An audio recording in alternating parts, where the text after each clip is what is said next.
Oh, it's fun when the Houston Astros come into the Big Apple, New York City, in the Bronx, where tonight the Astros will kick off a 4-game series with the New York Yankees. This year, though, even more impactful because, as you see with the records, the Yankees at 21-10, the Astros come in 23-11.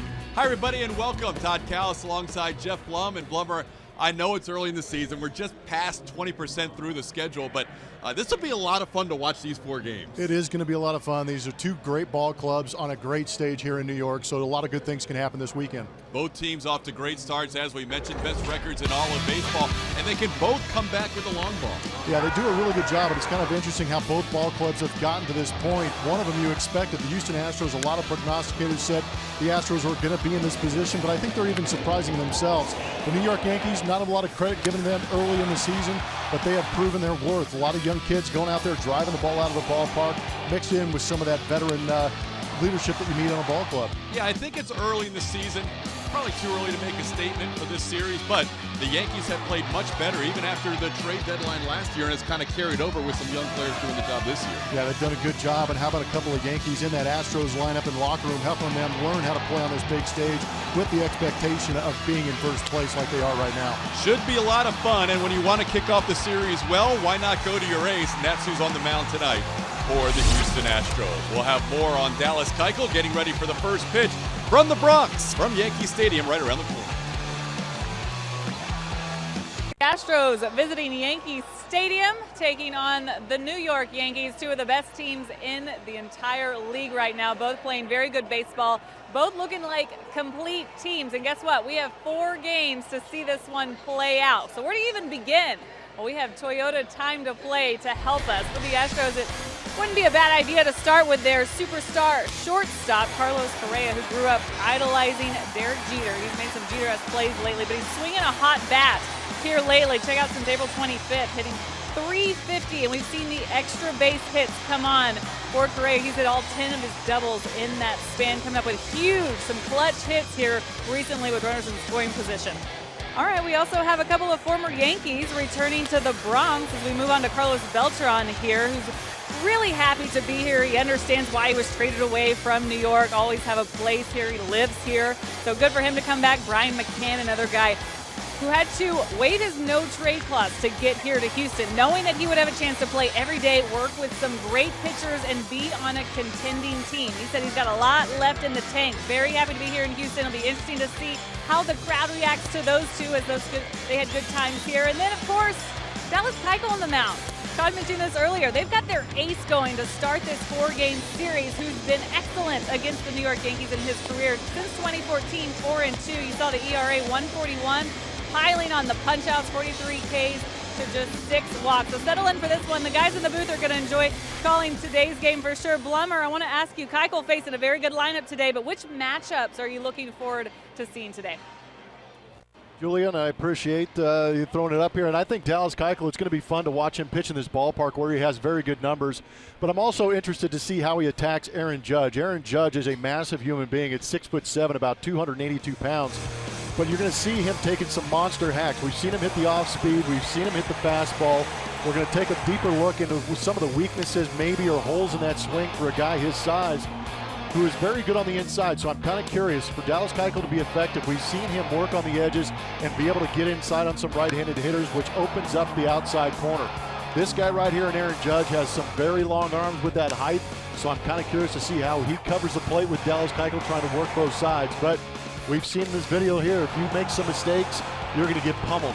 He has no problem driving the ball out of the ballpark with high exit velocity, so it's going to be entertaining to see how a Cy Young Award winner treats a new slugger. 9 different pitches have been hit at over 115 miles an hour by that guy. The rest of the league has 17 combined. So yes, he can hit the ball hard, and he's made a lot more contact in the 2017 season. Taking a look at the Astros starting lineup presented by Southwest Airlines. A couple of Astros looking forward to tonight, not just because of the big series, but because they've had some success against Michael Pineda, namely Carlos Correa, who had a 2-home run game last year in early April here in the Bronx at Yankee Stadium. Also has a couple of doubles in his career against Pineda. And how about George Springer? He has not hit a home run for a little while now. Remember, he was leading the league with 7 home runs early in the season. He's now on a drought without a home run in his last 16 games, but maybe tonight he gets it turned around because of his 2 hits against Pineda in his career. They are both home runs. The Astros starting lineup presented by Southwest Airlines. Here's how A.J. Hinch will have them lined up. George Springer leading things off, followed by Josh Reddick, Jose Altuve, and Carlos Correa.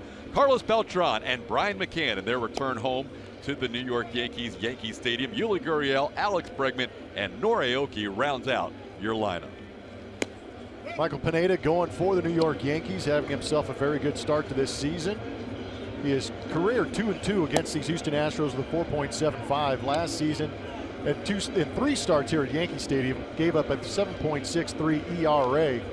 And you see his BABIP numbers when that ball is put in play at 268. The FIP number, not too shabby either, at 3.59. And the soft contact well underneath the major league average. He is throwing a lot of strikes. He's also throwing a lot of sliders. He is a guy that throughout his career, he's now 28 years old, you always think this guy could be as good as anybody because stuff-wise, he is really nasty. For him, it's about being consistent, and it seems like this year he's been at his best in that regard. Good time to do it considering he's going to be a free agent in 2018. Well, we're ready for baseball. Astros and Yankees for 4 over this extended weekend series, and we're underway with that swing and a miss by George Springer, 0-1. Springer, as mentioned, still looking for that first home run in his last 16 games. His longest drought ever came in 2014, 19 games. And he sends a soft ground ball towards Didi Gregorius, and the shortstop makes the play for the first out of the game. Some of the more traditional numbers you might see on a pitcher's line. 3-1 record, that 3.12 ERA, whip underneath 1, which is a good sign, but that K to walk ratio is among the best in all of baseball at that 8.60. That opponent batting average at 221. He's done a good job. He's only walked 1 right-handed batter all year. Yeah, that's been impressive. He has been able to really command the zone, and command the zone especially against right-handers, as he starts Josh Reddick off with a strike. Reddick sends one into shallow center field, kind of a late break for Ellsbury, and he's looking to, Gregorius can't make the play, and head first into second goes Josh Reddick. Lumber, Ellsbury looked like he got a late break, then looked like he was waiting on a shortstop to pick up that fly ball. It's tough when you're playing the outfield. You're far away from the swing, but your initial reaction is off of the swing, and it was a pretty big hack from Josh Reddick. So I'm sure the initial reaction from Ellsbury was to take that step back or hold his ground, waiting to see the trajectory of this ball, but you can see him kind of hesitate on his way in. Playing a deep center field on Josh Reddick. You can see a couple of times he kept looking at his shortstop, and that's a really tough play for Gregorius. It goes as a little fly ball double for Josh Reddick. So here's Jose Altuve with a runner in scoring position and 1 out. And Altuve takes a called strike. That's a tough play for Didi. You're going out and you anticipate your center fielder being there, and you've got your back to the field. See Altuve's numbers on the year on the right-hand side, the .419 road batting average, just like last year, picking up where he left off at the end of 2016. And he's down in the count, 0-2. Those are a couple of those sliders you were talking about. And 0-2 counts, that number jumps about 70% of the time. You're going to see that slider. Pineda, as Blummer mentioned, has been really consistent with his control, especially to right-hand hitters. Almost a 9 strikeout to walk ratio, which leads the American League. Ground ball towards third, backhanded by Chase Headley. The throw across in time to retire Jose Altuve. Couple of ground ball outs in the first inning.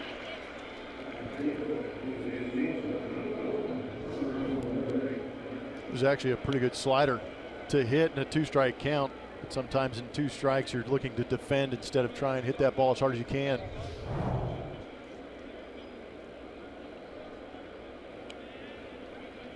So here's Carlos Correa. Look at what Correa has done in the month of May, and I think he really likes this big stage of this series. I think this could be a very interesting series to watch, number 1. No, I completely agree. Made himself a trip over to Marvel Comics to check out some of the fun stuff. He named his dog Groot. Yeah, but he loves this stage, and he knows it. In order to get noticed, you perform on this stage, a lot of people are going to be looking and watching. And his swing has really been on point lately. Last 3 hits against the Atlanta Braves were all extra bases, a couple of doubles and a home run.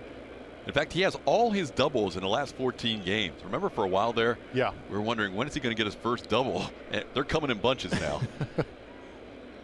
Well, he is that good, and he made a couple of subtle adjustments. The barrel of the bat isn't pointing straight to the sky. He's kind of flattened it out on his back shoulder, which creates a little bit better attack angle going into the baseball. But at the same time, I think we've seen him be a little more aggressive in the zone with that aggressive swing. And he's ahead of the count, 2-0. Correa coming in with that .273 batting average. He has had a lot of success against Michael Pineda, including that 2 home run game, the first series of the season last year here at Yankee Stadium.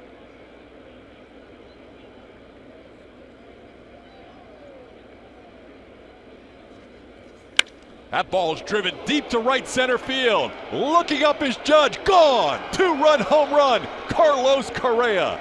And the Astros jump out 2-0. It's one way to announce your presence with authority. My goodness, no sooner do you talk about it than he goes ahead and steps up there and does it. Another extra base hit. This is a bomb to right center field.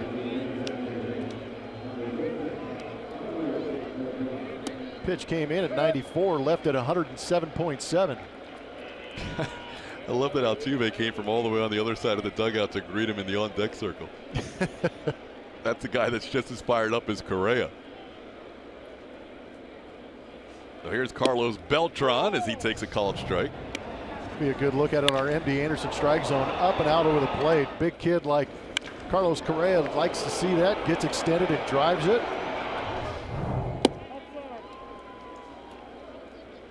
That little area in right center field above the scoreboard out there is an area where you see lots and lots of home runs, especially from left-handed hitters. The ball just jumps out that way. As Carlos Beltran knows very well, having played here for 3 seasons, takes a called strike, 1-2. Well, Brian McCann admitted that playing here at Yankee Stadium turned him into a pull hitter. Something he worked to try and fix for this upcoming 2017 season, and has paid off for him as he's really used the other field very well. And McCann loved that short porch and right. How can you blame him? 2-2 the count to Beltran. Fouls one away. A lot of activity around Carlos Beltran and Brian McCann's locker, as you would imagine, before this game. And then when they went out on the field, it was kind of like a reunion for those two guys. Get those pleasantries out of the way so you can do some damage later. Small on the ground with the shift in place. That's going to be Chase Headley, the third baseman, who makes the play. But Carlos Correa makes it a 2-0 game with a home run and gives this guy a 2-run lead heading to the bottom half of the first. The low fares with nothing to hide. That's transparency. Cool May evening here in the Bronx. The Astros with a 2-0 lead thanks to Carlos Correa with a 2-run home run. And here's a look at Joe Girardi's lineup for the New York Yankees. Jacoby Ellsbury, Gary Sanchez, Matt Holliday, first 3. Starlin Castro having a great year. Aaron Judge, Chase Headley, Didi Gregorius, Aaron Hicks, and the former Astro, Chris Carter. Left-hander Dallas Keuchel going for the Houston Astros. Got roughed up a little bit. If you look at that line score, he went 8 innings, gave up 5 earned, and remember, he left the game with the bases loaded, and those inherited runs came in, but still pitching extremely well. Had himself a great April with that 1.21 ERA, but he loves pitching in this ballpark. In his career, has a 2.05 ERA in regular season games. Now, everybody remembers that wild card game he had here where he went 6 strong, giving up 0 earned runs. And Dallas staked to a 2-0 lead tonight, facing Jacoby Ellsbury. This is the place he has been comfortable, as you mentioned, and really that last outing, the line doesn't look great when you give up 5 runs, but that was his 7th consecutive start where he went at least through the 7th inning, allowing 2 runs or less, and he pitched into the 9th All 3 of those inherited runs came around to score on him.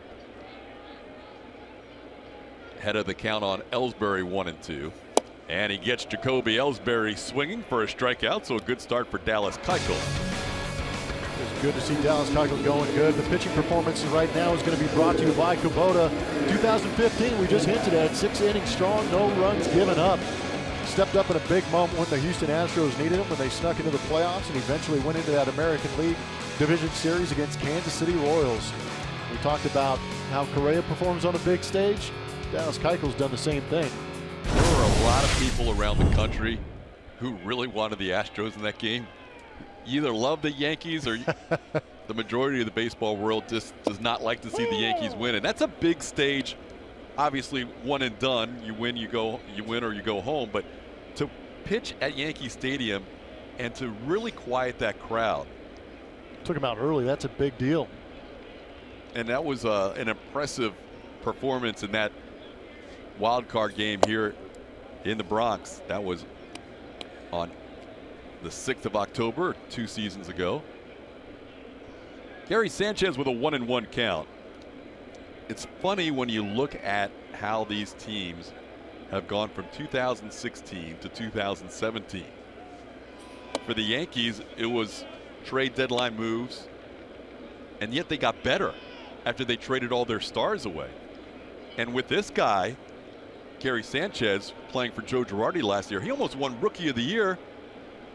played a couple months. Yeah. It was remarkable what he did in a short amount of time. And he impacts who the Astros now have behind the plate.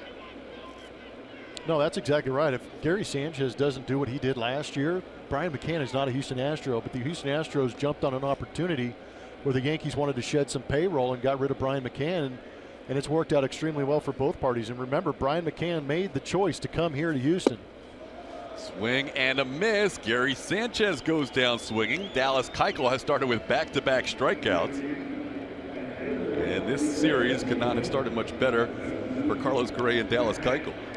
Down in the zone. You're going to see a lot of location on our MD Anderson strike zones, a lot of them down, working both sides of the plate.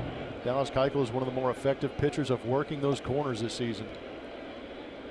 With all the stats that are in the favor of Dallas Keuchel, one of the ones I saw today that I like the best, that he is on the corners at a higher percentage than any other pitcher in baseball this year. And that's a guy who has just been so fine with his controls. He starts out Matt Holliday with a strike, 0-1. Up and in.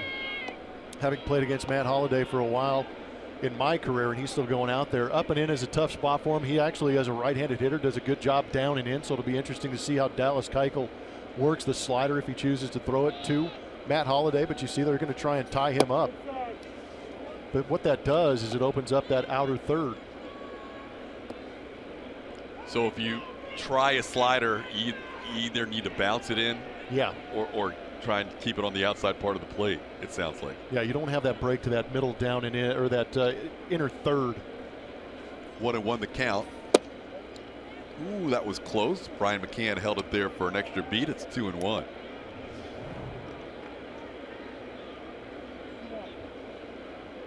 Wow. And again, call the zone, not where the catcher catches it, or if he misses his spot. That's Ron Culpa behind the plate tonight. Umpiring crew for this series: Culpa, Adrian Johnson, Gabe Morales, and Eric Cooper, the crew chief. And now it's 3-1. And Keuchel got squeezed on that 1-1 pitch, and now he's fallen behind. 72%. Just living in the bottom third of that zone. Broken bat on the 3-1 pitch. Correa takes his time and retires Matt Holliday. A 1-2-3 inning with 2 strikeouts. Dallas Keuchel off to a nice start tonight in the Bronx, and the Astros lead it 2-0 after 1. As we go to the second, and it's time to take a look at our Chevy Stroh poll. Remember to get on Twitter, follow us at Root Sports SW. That's where you can find our Stroh poll. Today's question: what are your expectations for the Astros this series? Are they going to take the sweep, win 3 of 4, they split, or something else? I'll tell you what the fans say on Twitter later in the broadcast. Todd. Curious to see how confident Astros fans are coming into the Bronx. Oh, you know they're really confident, especially after what we just saw in the first inning, too. First inning didn't hurt. 2-0 Astros on a 2-run home run by Carlos Correa as Brian McCann will face Michael Pineda, start the second. He swings the first pitch and fouls it off. McCann basically caught the majority of Pineda's starts for the last 3 years. Pineda after coming over from the Seattle Mariners, and McCann the #1 catcher here in the Bronx. You can see he had almost 70 home runs and 273 runs batted in during his 3 seasons with the Yankees. What about coming back to this team, Blummer, and advantage Astros with a catcher that has seen all these guys? I think there is going to be a little bit, and it's not going to be in the sense of tendencies because we know that there is a ton of information out there as far as what he's going to bring, but there might be some subtle nuances that he's able to pick up on, whether it be Pineda tips a pitch or certain situations where he gets uncomfortable. If he's rattled with guys on base, there's going to be certain things like that, and maybe even to the point where he knows Joe Girardi a little bit, maybe understands situations where there might be an opportunity for a hit and run or a stolen base, or some reasoning why they position their guys in a certain way. So there are some advantages, but as far as what Pineda is going to bring to the dish, the analytics teams already have all that stuff mapped out, but it's just some subtle things underneath that you may not be able to see on a stat sheet that Brian McCann can offer up. Yeah, I would think those are going to be 2 very popular guys in the Astros dugout, even for a little bit of advice here and there, both Brian McCann and Carlos Beltran. Here's Yuli Gurriel with an 0-1 count. Pineda got 3 ground ball outs in the first inning as Gurriel is down to the count 0-2. You know, Beltran is a guy who can pick signs pretty much on anybody, whether or not they're tipping or if it's a sign at second base. Brian McCann knows when a guy's on second base, if Pineda likes to go first sign after 2, there's going to be some subtle things that these guys are able to pull out of there. Yeah, I was curious to watch, and we haven't seen too many examples of it yet. We saw Reddick on second base. I was curious to see if there are going to be any cross-ups, because you've got to think they've changed signs knowing Brian McCann's coming into town. Well, and it's kind of funny. If you go back to the Rangers series, I know you weren't there, but there were some funny situations with a couple of relievers for the Rangers with Carlos Beltran at second base. They were hyper paranoid about him picking the signs. Into center field off the bat of Gurriel. And Pineda's been ahead of both hitters 0-2 and retired them both. Gurriel flies out to center field.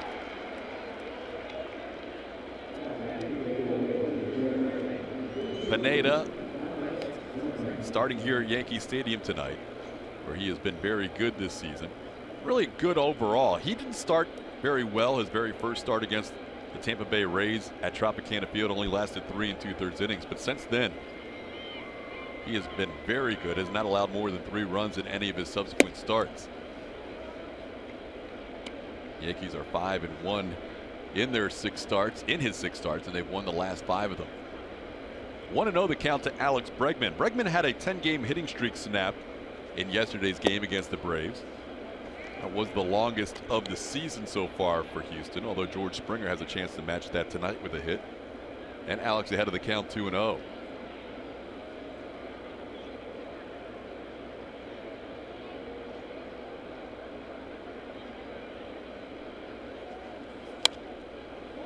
Fastball fouled away. It's 2 balls and a strike. Bregman coming in with a .257 batting average, still looking for that first home run. 8 runs batted in. See the view from down the left field foul pole. 318 feet to left field, 314 down the line and right. And now Pineda evens the count 2-2. See Pineda throw a couple of different sliders too. That one a little more of a cut, 91 miles an hour. And I think those numbers on the outfield wall might just be suggestions. It feels small. It does. It feels like a small ballpark. 2-2 is fouled away. But Alex has actually been driving the ball pretty good. It was good to see him in that Braves series start to drive the ball to the opposite field gap with a double. Had a triple mixed in there going over the center fielder's head back at Minute Maid Park. But again, it's still interesting to me just to look at his line and see Alex Bregman's slugging percentage less than his on-base percentage. This ball towards Gregorius on the line, and that'll do it for the Astros. Michael Pineda with a 1-2-3 second inning. We're through an inning and a half, and it's 2-0 Houston. One to look forward to Miller time later in tonight's game, brought to you by Miller Lite. Aaron Judge. Where's number 99? He is built like a defensive end, and he can hit the ball a long way, and has done so 13 times this year. Tied for the American League lead in that department, and he'll bat second in this inning. It will be Starlin Castro, Aaron Judge, Chase Headley against Dallas Keuchel, working with a 2-0 lead.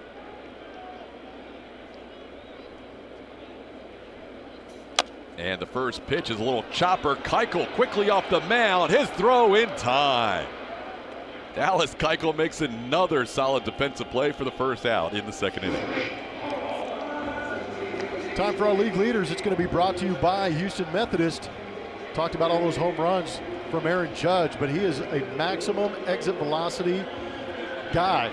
This season, you're looking at the top 5 guys in exit velocity. Aaron Judge, 119.4 miles an hour off the bat. We're going to see Giancarlo Stanton in that next series as we head south into Miami.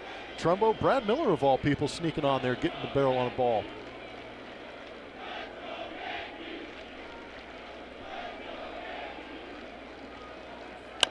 Ground ball right side, 2 pitches in the inning, and with Keuchel covering, 2 outs. Wasn't the best of throws from Yuli Gurriel, but plenty of time for Keuchel to make the adjustment. It was kind of anticlimactic. After we talked about his exit velo? Well, I want to see how he sets him up. Aaron Judge goes right after the first changeup, and just it's a little number, so he goes from 119.4 miles an hour to maybe 50, 60 miles an hour off the bat. Yeah, I'd like to see what the combined exit velocities are this inning. 71.9 on Aaron Judge's. Starlin Castro was 54 miles an hour, so they may have added up to what? Add those together, that's a big blast from Aaron Judge. Oh, man. Here's Chase Headley. You knew Headley was going to take at least 1 pitch after Keuchel retired the first 2 batters on 2 pitches. Youthful enthusiasm? I'm disappointed in Aaron Judge. I wanted to see the AB. We've got 4 games. We do. We only have Dallas Keuchel today. That's true. I love the matchups because Dallas Keuchel's been around. Dallas Keuchel has a Cy Young. He is back in what we're saying is his Cy Young form where he's down in the zone, but Aaron Judge is one of those young up-and-coming guys that can drive the baseball, and just would have been fun. Ground ball off the backhand side of Alex Bregman, and that's going to be a base hit. Bregman knocked it down but couldn't glove it cleanly. And there's the first base runner of the night for the New York Yankees. Did a good job of keeping it in the infield. If that ball gets by him, it's a sure double, but Chase Headley fighting this ball off down that third baseline. It kind of took a funky hop as soon as it got to the dirt. We're going to look at it on our Mattress Firm Supermobile. Watch this hop. Alex Bregman's going towards the line, but it kind of bounces straight or almost back to him, so he almost overran it. It's a tough play. This will be a good look. Yeah, he was anticipating catching that almost in foul territory, and it kind of backed up on him. So a runner on with 2 outs, and Didi Gregorius takes one inside for a ball, 1-0. That's just a little English on the ball that causes us to go back the other way. So there's going to be top spin on that first hop, and when it gets to the dirt the next time, it has a tendency to jump a little bit or accelerate, so it kind of messes with that second hop. And as a third baseman, either Alex makes that play cleanly or it's over. Yeah, and it's not one of those plays you can anticipate how the spin is going to react on the dirt either. He was going to where he had thought that ball was going to be. You can see him playing well off the bag against Didi Gregorius. And Keuchel ahead, 1 ball and 2 strikes. Oh, Keuchel so far with some ground ball outs, 3 and a couple of strikeouts. The bigger breaking ball, and Dallas Keuchel has done a good job against left-handers this season.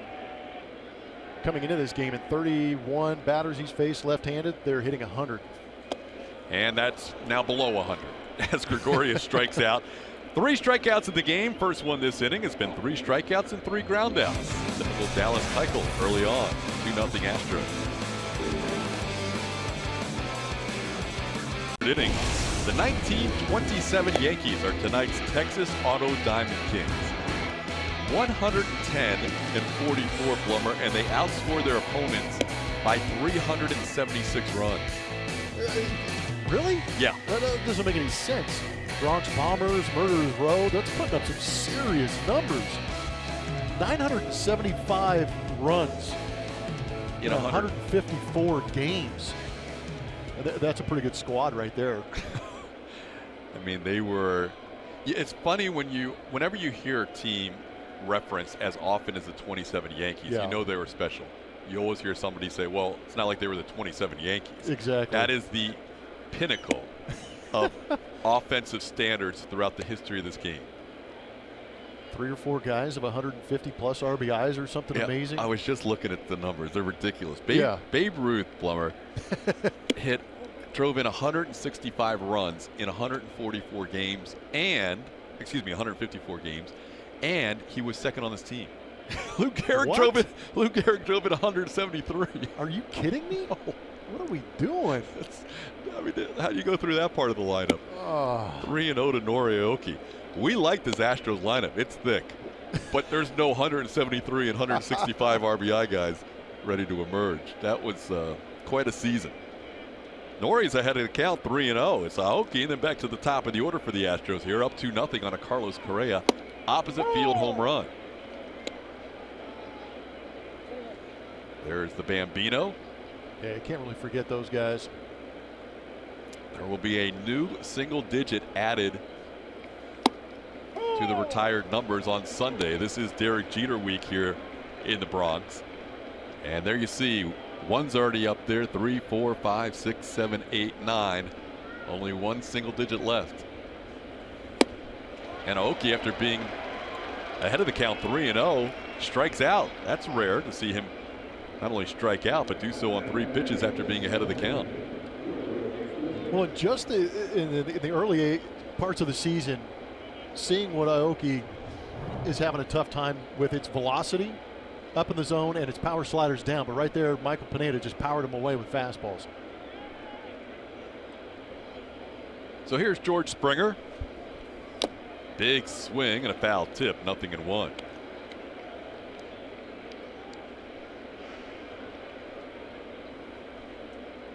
Springer grounded out his first time up.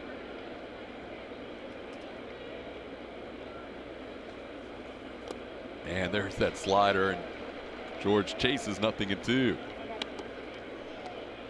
This is the area of the game, 2 strikes, that Pineda's been better this year than he was last year.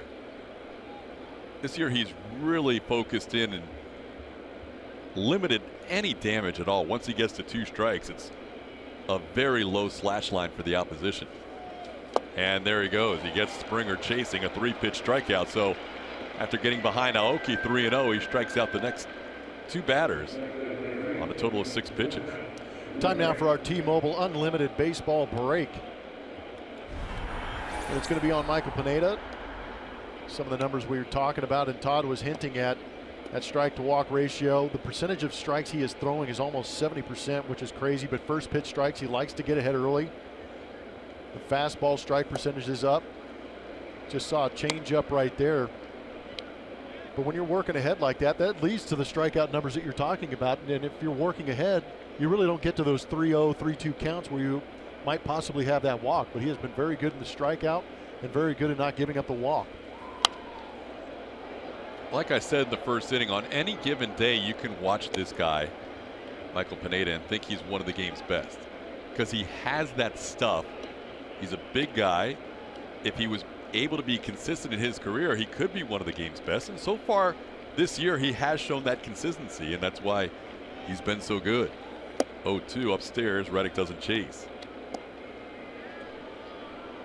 Josh with a looping double in the first inning proved to be important, as Ellsbury never could quite get a read on that fly ball, because 2 batters later, Carlos Correa would hit a home run and score 2.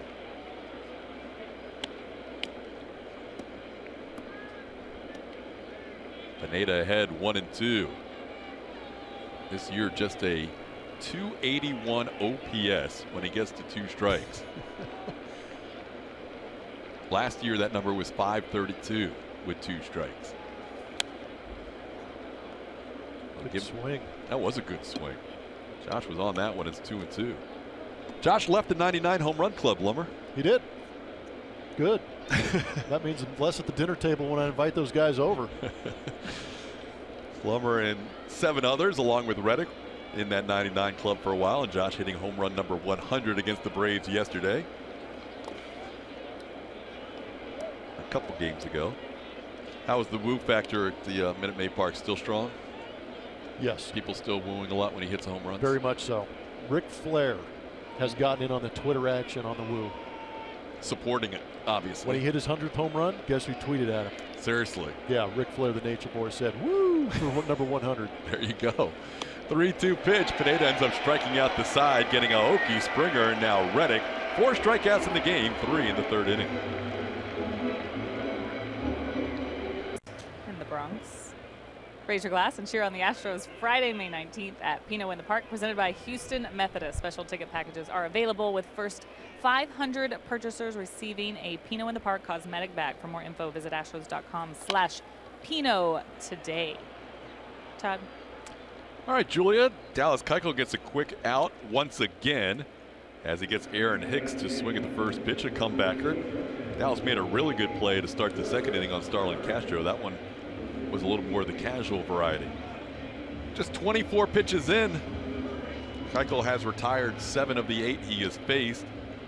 You know, Dallas's pitches per inning, which were already good, somehow keep getting lower each start.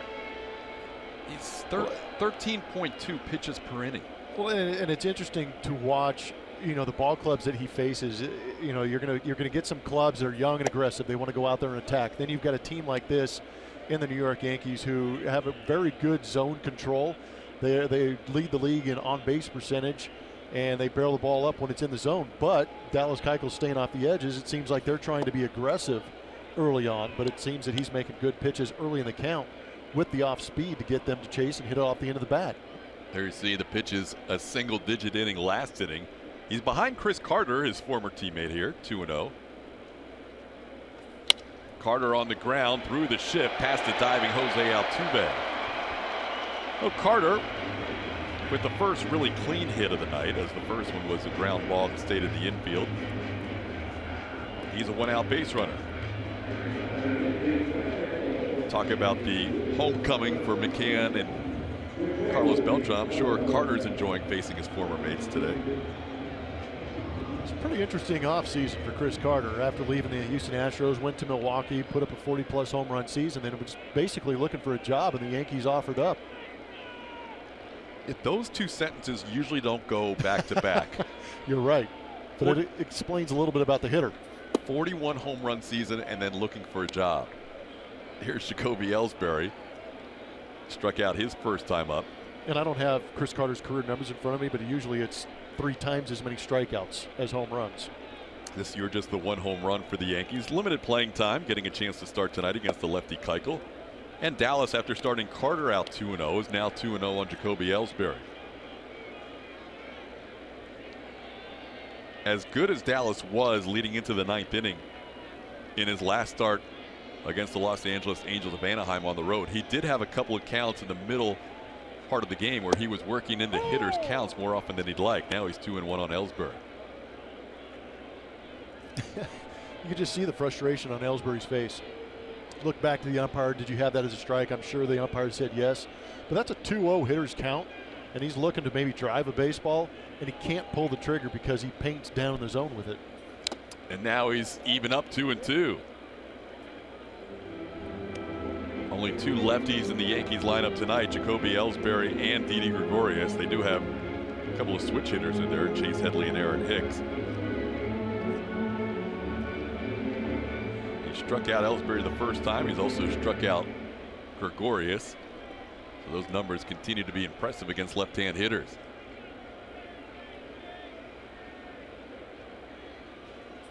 On the ground toward short. Correa, glove, steps on the bag, double play.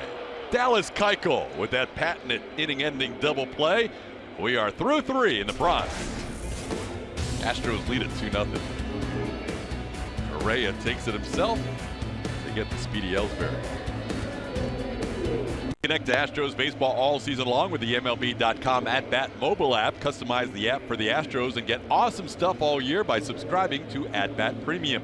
Blackout and other restrictions do apply. Download MLB.com at bat today, the #1 app for live Astros baseball. Houston fan in attendance here in the midst of all the Yankees crowd, watching a little Astros 2-0 lead as we head to the fourth. Jose Altuve, Carlos Correa, Carlos Beltran facing Michael Pineda, who struck out the side in the third inning. First pitch to Altuve is a little bit low for a ball, 1-0.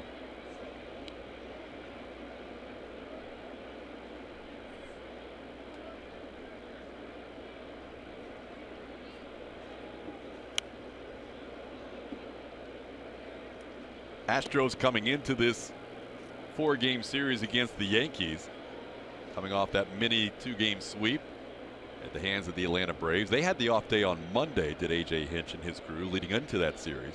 The Yankees had their off day this week last night, and they pretty much needed it because they were a gassed team after Sunday Night Baseball last week, playing 18 innings at Wrigley Field. That looked like a whole lot of fun, didn't it? They had basically 3 or 4 guys down in the bullpen the next day and somehow got through that game and won that game against the Reds. Ground ball to third. Chase Headley makes the play for the first out. Twice tonight, Altuve's been retired 5-3. Got through that first game and won it, and then they finally had their winning streak snapped last night by the Cincinnati Reds. But this is a Yankees team that started out the year 1-4. And here they are with the best record in all of baseball. That means they got on a pretty good run. Joe Girardi's crew has won 20 out of 26 since then. Finally reaching double digits in losses with their loss Tuesday night to the Cincinnati Reds. Here's Carlos Correa, home run his first time up. And Pineda backs him off the plate.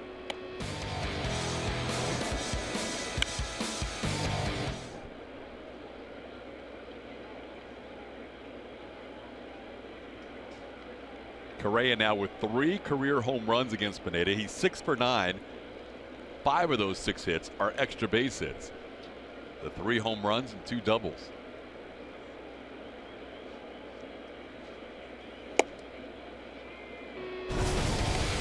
Back in that first AB.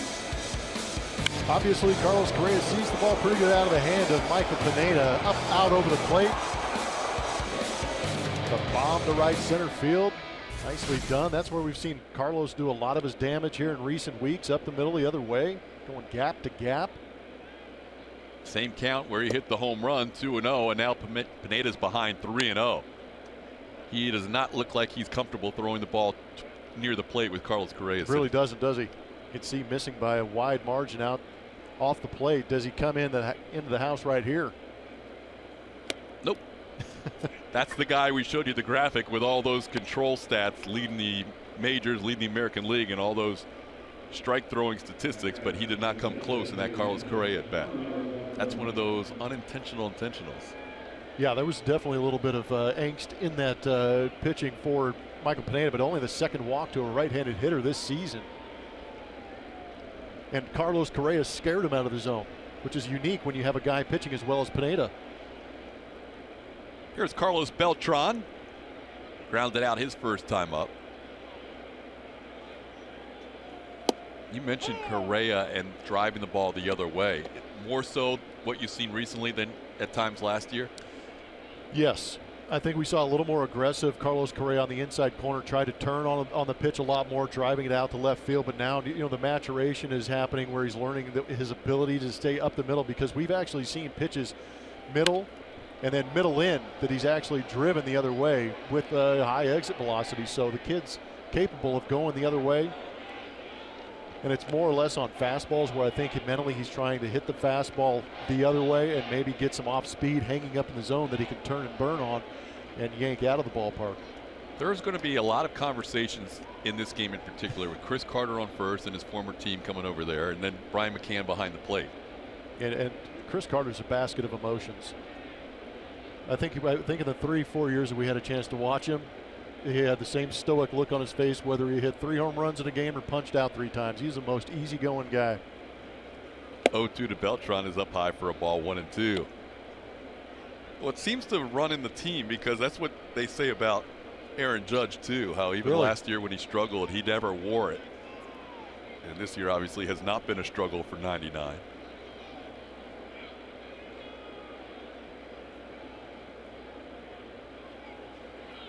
And a swing and a miss. Pineda gets Carlos Beltran. I think Gary Sanchez lost track of the outs. He was starting to head to the dugout. There's 2 away. Gary, 1 more to go. Yeah, please hold. Good slider. And again, late break on that from Pineda.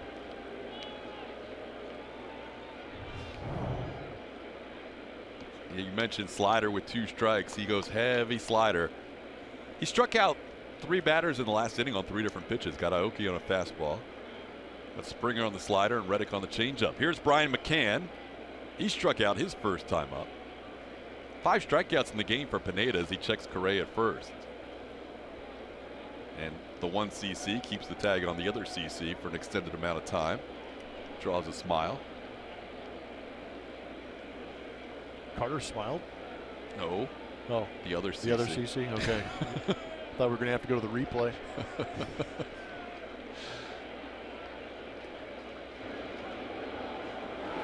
Brian McCann saw a lot of shifts in his time as a Yankee, and that's exactly what he's seeing here against his former team with that second baseman in shallow right.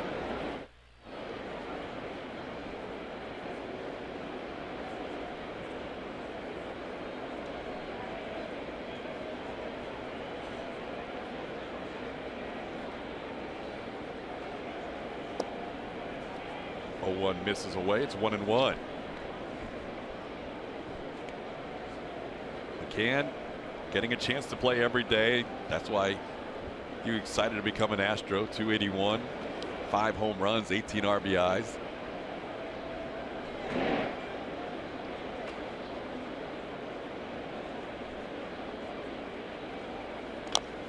Little tapper foul at the plate.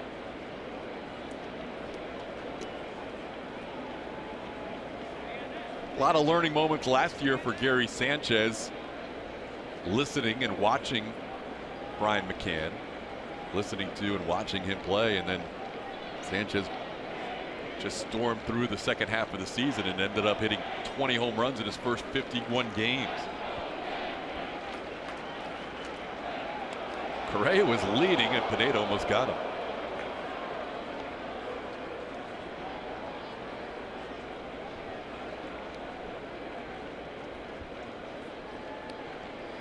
And A.J. Hinch talking about this team, you know, they're starting to fire on all cylinders. You're starting to see some guys get a little bit warmer, drive the baseball, but we really haven't seen that running game for the Houston Astros explode yet either. Swing and a miss as Pineda strikes out 2 this inning, 5 over the last 2 innings, and 6 in the game as he gets McCann to end the 4th. And we're seeing it here early on in this ball game. First time through that order, he's done a very good job. 3 punch outs. He has not walked anybody. The hits he has given up have been soft, but he's making a great play on defense, allowing that defense to play behind him when that base runner has gotten on. You can see him making a good choice right there, letting Carlos Correa pick that up, but inning-ending double play. And again, early on, vintage Dallas Keuchel down in the zone, using the defenders behind him. Dallas has been doing his thing in 2017 as he did in 2015 as he starts out this inning with the number 2 hitter, Gary Sanchez. And Sanchez rips one into right field. Reddick comes on and makes the play. Probably the hardest hit ball against Keuchel tonight, results in an out. Yankees have put the first pitch in play the last 3 innings. Dallas Keuchel's pitch usage is going to be presented to you by AT&T. When he gets ahead in the count, he is going to throw you a mix. Almost 30% of all the other pitches, that fastball is going to be mixed in there also. But when he's behind or even in the count, a little heavy on the fastball, but doing a very good job of working the edges with that fastball in order to get himself back into counts and also get him ahead so he can go to the changeup, slider. But you're right, they have been swinging early and often off of Dallas Keuchel, trying to get him before he can get to some of the other pitches that are on the edges and maybe tailing off the plate. One of the themes for Joe Girardi today when asked about how you have success against Keuchel is we somehow have to figure out a way to get him up in the air. That he knows that Dallas just lives in the lower third of the zone. He's like, we just have to figure out a way to elevate him. And when you look at soft contact percentage, no one better right now. No, that's pretty impressive, staying off the barrel with this late movement that he creates. And this is the ultimate test, or one of the ultimate tests, facing this Yankees team. Leads the American League in home run slugging percentage.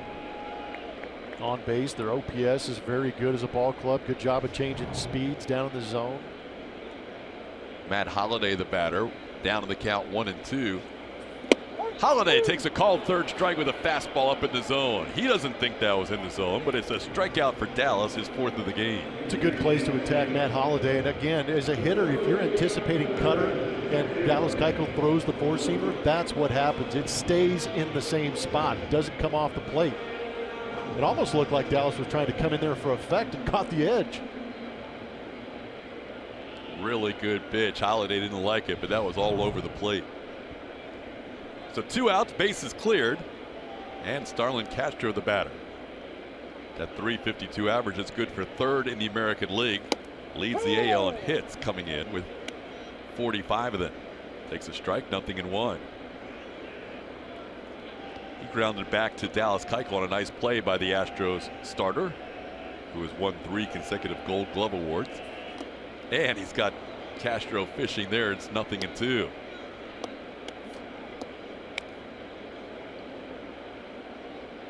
Castro probably has not taken many swings like that this year, with all those multi-hit games and that .354 average coming in.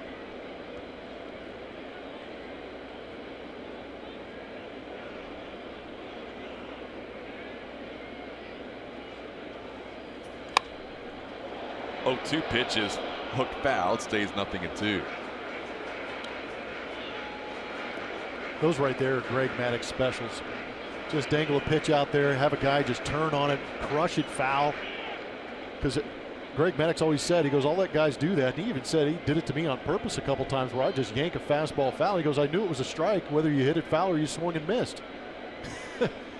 Probably a lot more fun when you played behind him at third. Yes.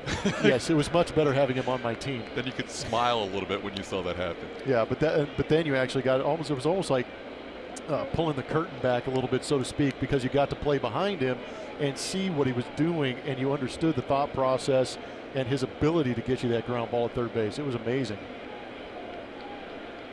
Dallas trying to have another low pitch inning. He retired the first 2 batters on a total of 4 pitches. And he gets Starlin Castro here, chasing away Dallas Keuchel with his 5th strikeout, a 1-2-3 inning.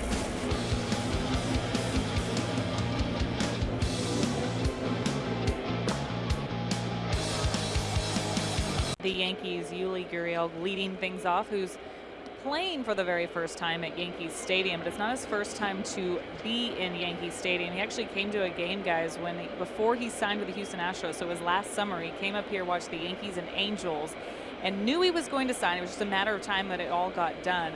But the thrill of him sitting and watching that game in a big league ballpark, knowing that eventually his time would come, was very exciting for him at the time. He was also a Yankees fan growing up in Cuba. A lot of people are Yankees fans, he said. Big A-Rod, big Derek Jeter fan, like many others, guys. All right, good stuff. Good to see Yuli get a chance to play here for the first time. And bounds one past the pitcher, Pineda. A little awkward attempt at that, and Gurriel just barely thrown out. It was a close play as Castro makes the play. I don't think Pineda touched that ball, but he kind of made an attempt. He looked like Neo in the Matrix. Beautiful skies over Yankee Stadium tonight. A little coolish this weekend, Blummer. Yeah, one of these days we're going to get summer weather. I know, much to the delight of Julian Morales, as you see that indeed the foot is on the bag and the catch was made for the out. It's supposed to rain here on Saturday. The possibility lingers. That is just dirty talk, Todd. Just supposed to rain all day, though. Yeah, it is. It's like the rain is a curse word in baseball. But right now, that's a pretty spectacular view. Sun setting here on the East Coast as Alex Bregman has a 1-1 count. Astros in for 4 against the New York Yankees. Whoever wins this game will have the best record in all of baseball. Yankees came in just a percentage point ahead of the Houston Astros, even though the Astros have more wins. Astros have 2 more wins and 1 more loss than the Yankees.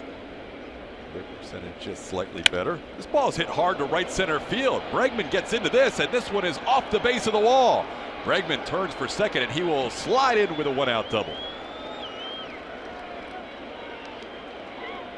Good for Alex. We've seen him drive the ball. The doubles, the extra base hits are starting to add up, which is good to see.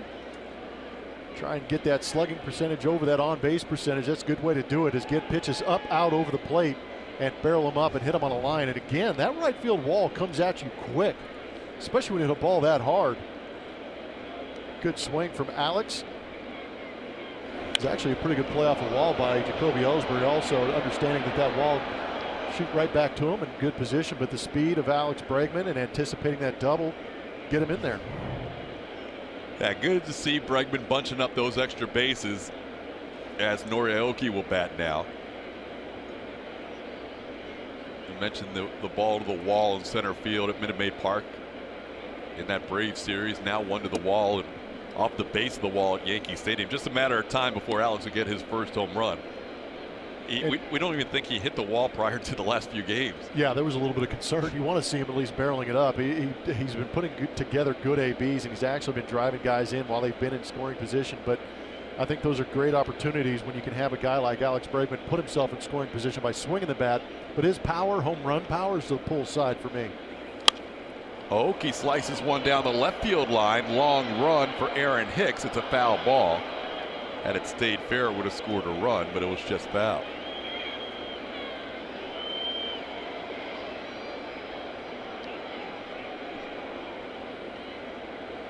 Aoki struck out his first at bat. Now even in the count 1-1. You know, looking at some of the numbers, and you look at pitcher batter matchups, there's a guy in the Yankees bullpen that no one likes to face because he throws harder than anybody on the planet. But of the hits for the Astros on this entire roster against Aroldis Chapman, 4 total, Aoki has 3 of them. Come on. You wouldn't think. Lefty on lefty with that gas? You're running out of the box and just leaving the bat in the zone or I want to something? see that matchup. Ground ball to Pineda. He's got Bregman hung up, and Alex is tagged out at third base. Well, Pineda fielded that one cleanly and turned Bregman into an out.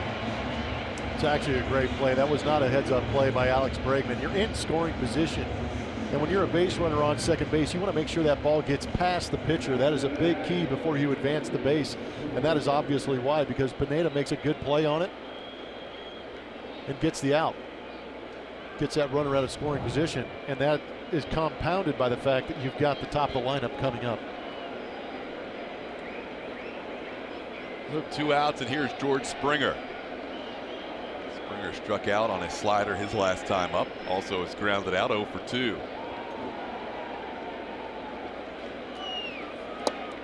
Takes a strike, 0-1. Springer batting .353 during this 9-game hitting streak.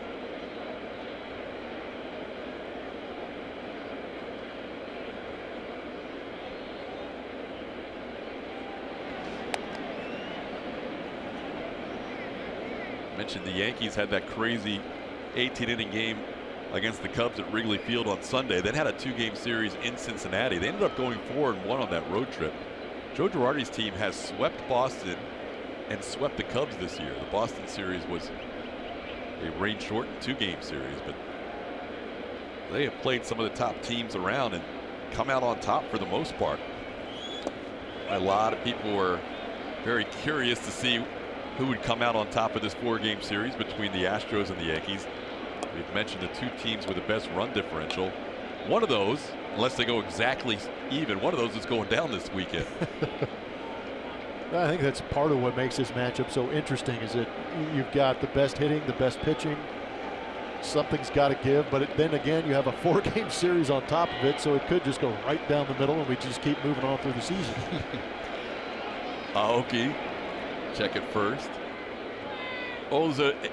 For an April series, the series against the Indians was a pretty intense 3-game series. We'll see how this one plays out. Certainly a lot of hype around the nation coming in.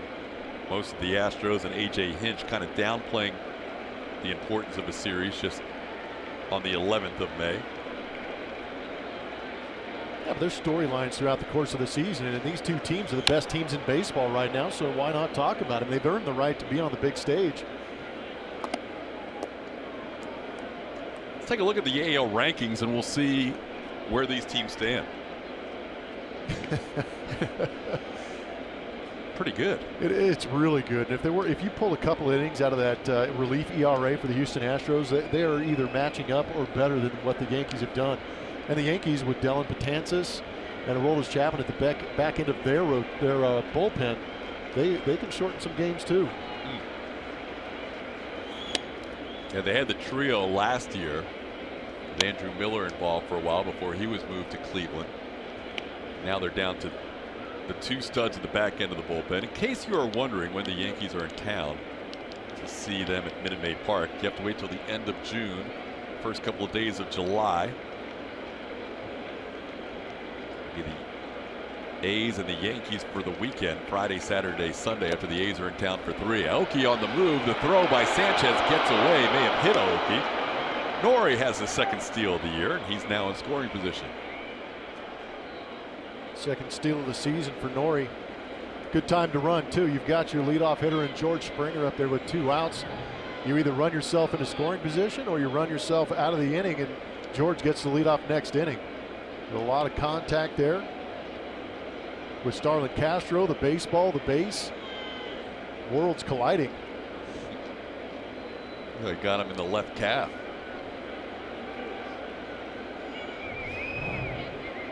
So now the count's even 2-2 on Springer.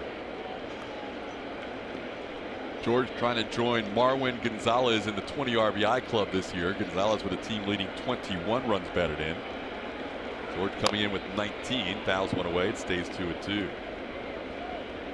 Seen a couple more changeups for Michael Pineda in these 2-strike counts. Usually goes straight to that slider, but mixing it up a little bit, maybe getting the sense that the Astros might be sitting on that slider a little bit.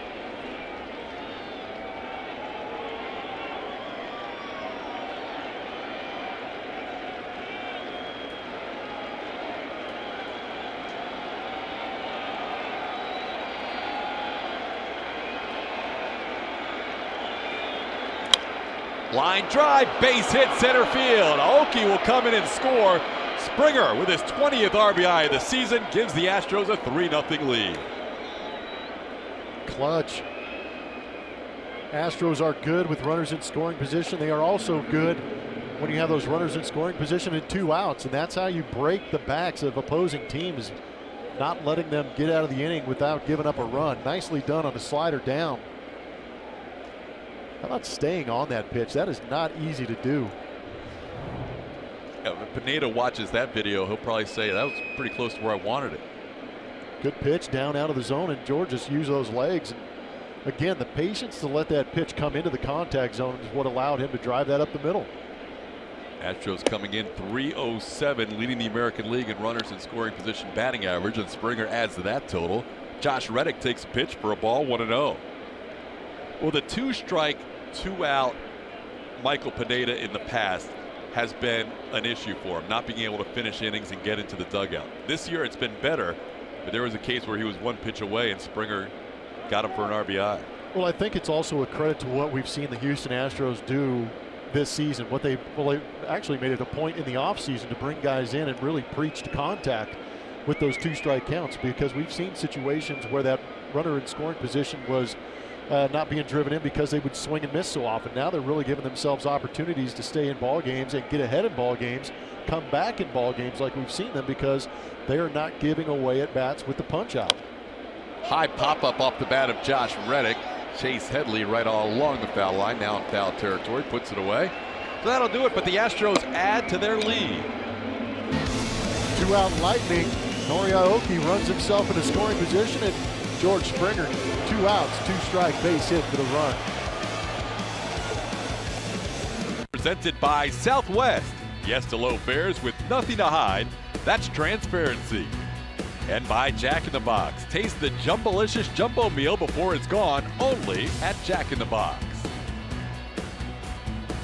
Beautiful shot of downtown Manhattan, New York City. Astros leading the Yankees 3-0 as we head to the bottom half of the 5th inning. And the matchup we've been waiting for, Keuchel versus Judge. Round 2 as Judge grounds it out on the first pitch. His first time up. Takes a pitch for a ball, 1-0. This is a good pitch from Dallas. Didn't get the call, down and away with the fastball. Staying away from him. Now a breaking ball away is 2-0. Judge leads the American League in runs scored, tied for first in home runs, tied for second in runs batted in. 10 home runs in his last 18 games.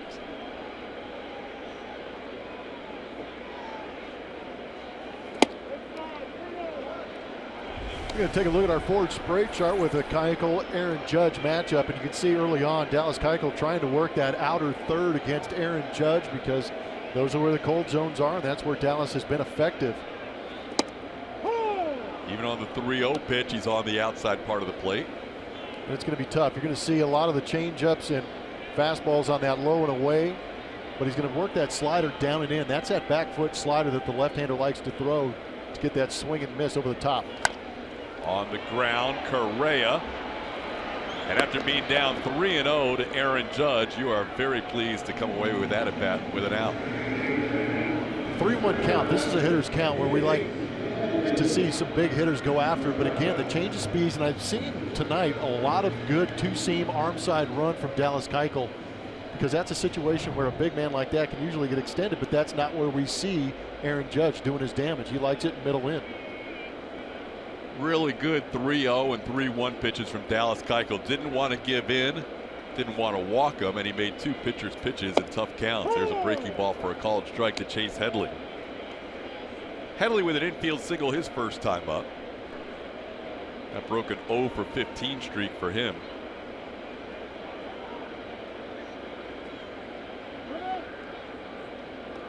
No, Headley, like Brian McCann, got off to slow starts when they came over to the New York Yankees, and I think they both kind of talked about how it's a little different animal playing here than it is almost anywhere else in the league. Counts 1-1.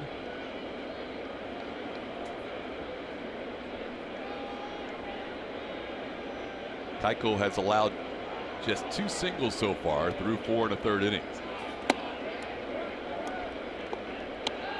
If you remember his last start, Dallas Keuchel did not throw more than 13 pitches in any inning until the 9th inning, and then he gave up 3 base hits and he was out of there. So far tonight he's gone 14, 9, 9, and 10.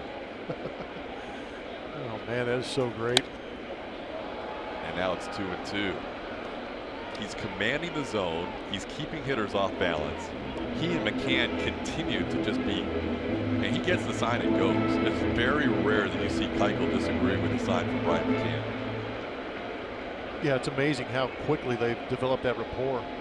But there is a definite trust between the two of them. 2-2 pitch just missed the inside corner. It's 3-2. 1 out, bases cleared. Keuchel has retired the last 5 Yankees.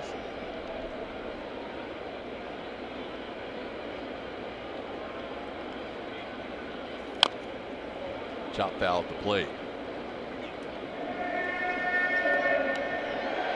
Foolish night. Keuchel blows on his hand, which is allowed.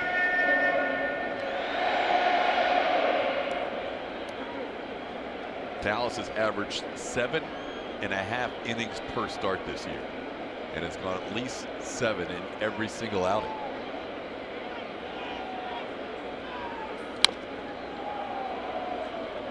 Headley with one of the tougher at bats tonight against Keuchel, stays alive 3-2.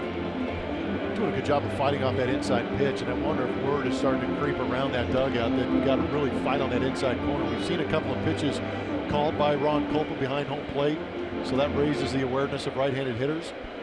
Astros fans got some good seats. Front row. They must be in the front row. Well, they should. On the ground, Jose Altuve. Another ground ball for Dallas Keuchel, and wait, it's dropped. That was as routine as it gets, and an error allows Headley to live at first. Yikes. Not sure if Headley took his eye off the ball or what happened there. We're going to get a good look at it right here. Oh, that's just a good old-fashioned plank.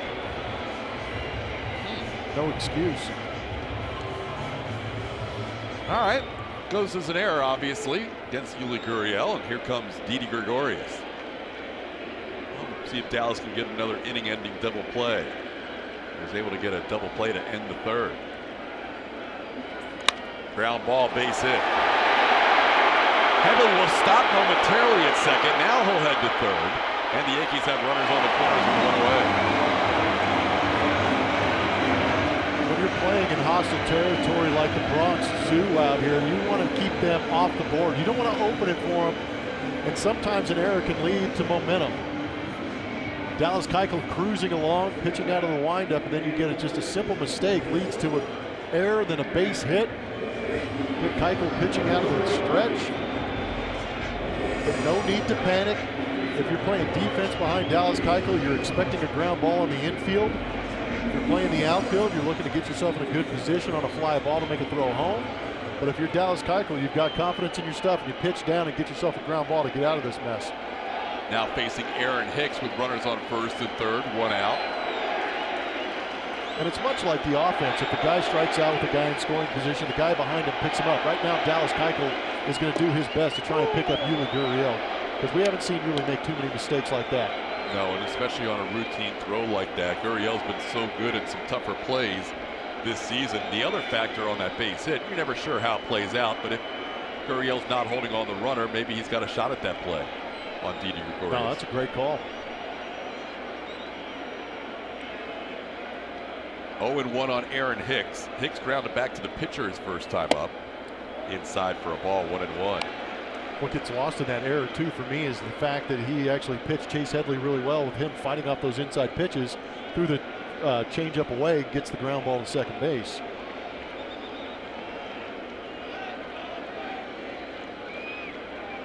Hicks having himself quite a season, part of that 4 outfield rotation. Outfielder rotation. Brett Gardner not starting tonight for the Yankees.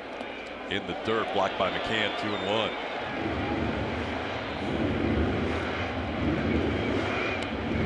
Well, Dallas will be in his first extended pitch count inning. Kind of work through an error in this inning. Yankees with their first runner to reach third base. They hadn't had anybody as far as second prior to this inning.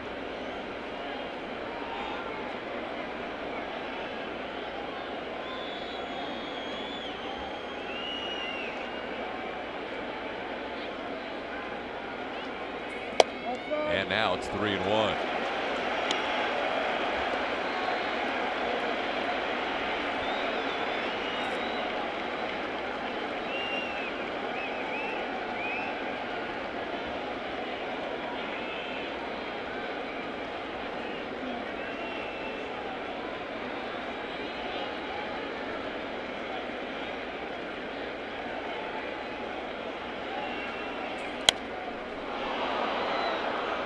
Fouled away, the count's full. Long look by Didi Gregorius across the infield to see if he is going to run here. Try and stay out of a potential double play on a 3-2 pitch. Can we talk about the 3-1 swing we just saw? That was not a very good 3-1 swing. That was not attack mode. That was defense. It's pretty impressive for Dallas Keuchel. Gregorius stays. The pitch is low, ball 4, bases loaded. Well, you're right, Blummer, about the momentum shift. This is as loud as the crowd has been all night long.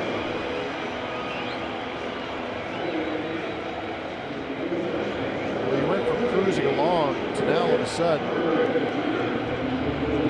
some serious stress you're trying to work through. Again, the ground ball with the 1 out will get Dallas Keuchel out of this inning. Chris Carter got himself a base hit in that first AB.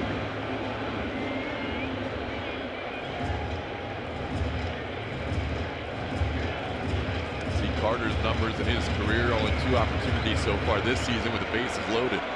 And you can see what an error in an inning can do to a guy's pitch count, too. Keuchel came into this inning with 42 pitches. He's up to 62, 20 this inning. Again, this is a guy who threw no more than 13 his last start, no more than 14 in any inning prior to this one. 1-0 to Carter. 3 on the left side of the infield, expecting Carter to pull. Could be a tricky double play turn if the ball is to the right of Altuve between him and Correa. 1-1.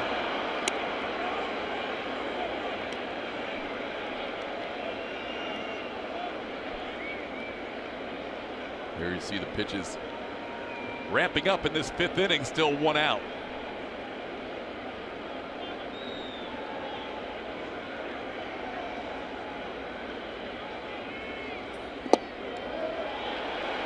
Just missed low, 2-1.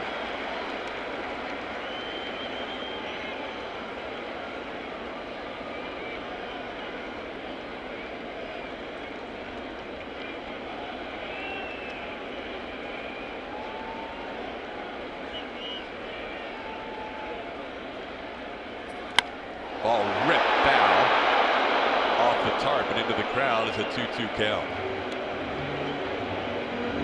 Just a loud strike. See McCann setting up in there. The pitch going right to the glove, but Chris Carter getting too quick. Hooks it foul.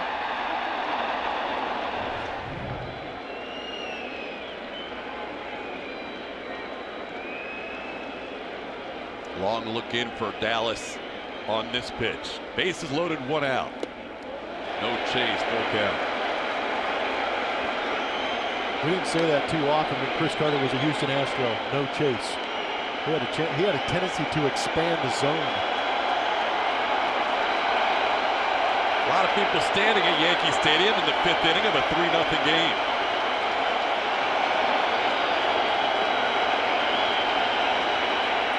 Swing and a miss. Keuchel gets Carter. 2nd out and a huge strikeout. They had the right man up there to get the strikeout. It was impressive to see Chris Carter get to that count, but Dallas Keuchel continuing the battle gets a big strikeout in the situation. 3-2 slider down. This one doesn't come back into the barrel of Chris Carter. It goes straight down. Nicely done. See the change of speed and the change of direction caused issues for Chris Carter. So now Keuchel has a chance to work out of it if he can get Jacoby Ellsbury. Ellsbury is struck out and grounded into a double play. Strike call, 0-1.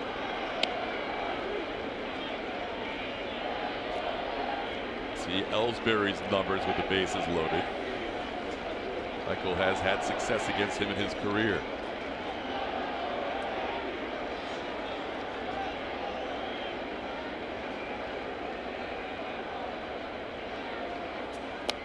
And he's ahead of Ellsbury. 0-2, but a catcher's interference is going to score a run. Catcher's interference called against Brian McCann makes it a 3-1 game. As crossing the plate on the 2nd error of the inning is Chase Headley. Oh, you hate to see that anytime, but especially as Keuchel dominated Ellsbury in his career. He was 0 for his last 11 against Dallas and was about to be down the count 0-2. If I'm not mistaken, Ellsbury has a tendency to do this quite a bit. Even though we've seen it freakishly amounts this season, Ellsbury is one of those guys that seems to pop up really late swing on that pitch too. I'm sure McCann's seen it as his teammate over the years, and now unfortunately McCann gets called for the error on the catcher's interference. So bases remain loaded and Gary Sanchez is the batter.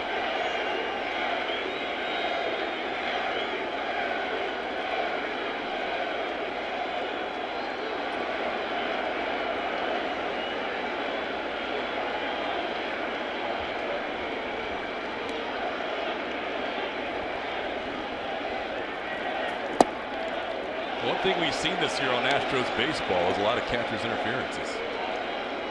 I just don't get it. And I think with the late swing and the kind of swing Ellsbury has, I bet you McCann didn't think he was going to swing. That's why he was reaching out to go get that pitch. But yeah, that is a bizarre situation we've seen way too many times this season. Now it's 2-0.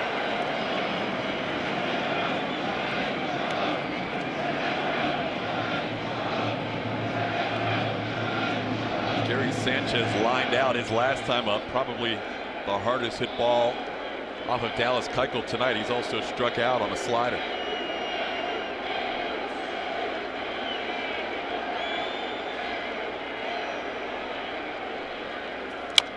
Chopper on the ground. Bregman will have to hustle. He comes in and makes the throw in time to get Gary Sanchez to end the 5th inning. A couple of errors score a run for the Yankees. It's now 3-1 Houston as we head to the 6th.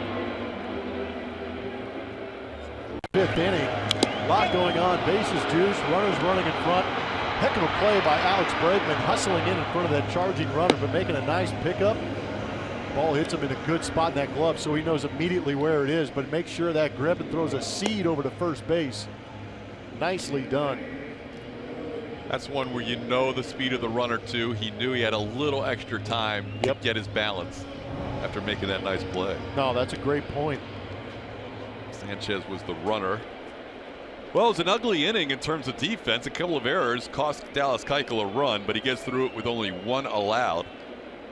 And it's now a 3-1 game as we start the 6th inning with Jose Altuve at the plate. You know, if nothing else, in addition to that run scoring, kind of added to the pitch count for Dallas Keuchel that inning. He had been so good through the first 4 innings. Altuve with a couple of ground outs to third takes a pitch away from Michael Pineda for a ball, 1-0.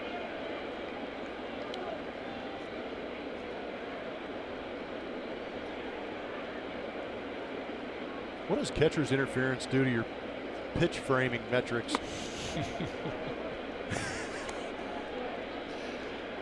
Is there a way to have that impact your framing statistics? It's really amazing how many times we've seen it on both sides this year. It is mind-blowing. Josh Reddick with 2 in 1 game. And Stephen Vogt, foul at the plate by Altuve, 2 in 1. At least Vogt was in there on one of them. He may have been both.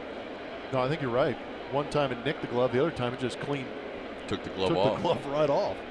Yeah, we have seen at least 3 or 4 on the Astros side and probably 3 or 4 on the side of the opposition as well. More than you normally see in an entire year. 2-1 pitch, grounded, fair ball down the line. Eric Cooper got out of the way as he made the call. Altuve heading for second, and he is safe. Gutsy move run on the arm of Aaron Hicks. He is a high velocity power cannon out there in left field. And that ball kicked right to him, but Altuve had no intention of slowing down. Busting it all the way into second base, but a good job. He's running in, sees the throw, and recognizes it's going towards the infield side of the bag. He slides to the outfield side of the bag. This will be beautiful. 2-1 pitch is hanging right through the wickets of Eric Cooper down there at third base, but Hicks came up firing, and you see that throw going to the inside part of the diamond. Altuve alters the route, goes to the outside part. Nicely done. But if that ball's there, he's out by a mile. They're taking as many looks at it in that Yankee dugout as we are too, to double check to make sure Starlin Castro didn't get a glove on him. You can see extending, reaching, not getting there. That is a really good look at a really good slide. Here's Carlos Correa. He got the Astros on the board with a 2-run home run and takes a pitch for a strike, 0-1. It would be great to see the Astros have put an extended inning on Pineda after what Dallas Keuchel went through, give him a chance to rest, but it would also be great to answer that 1 run that was scored at the bottom of the 5th.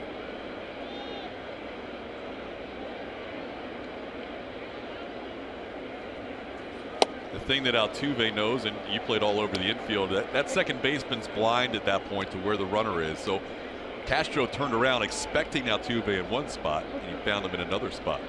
No, that's so true. And you try and get yourself in a position as a second baseman where you can sense where the bag is. So when you do make the catch, you can immediately go to the front of the bag to try and make the tag and then adjust to where that base runner is. Because you saw it in Starlin Castro's eyes. He was surprised to see Altuve so far away. Perfect slide, giving Altuve the double. Jose in scoring position, but Correa down in the count, 0-2.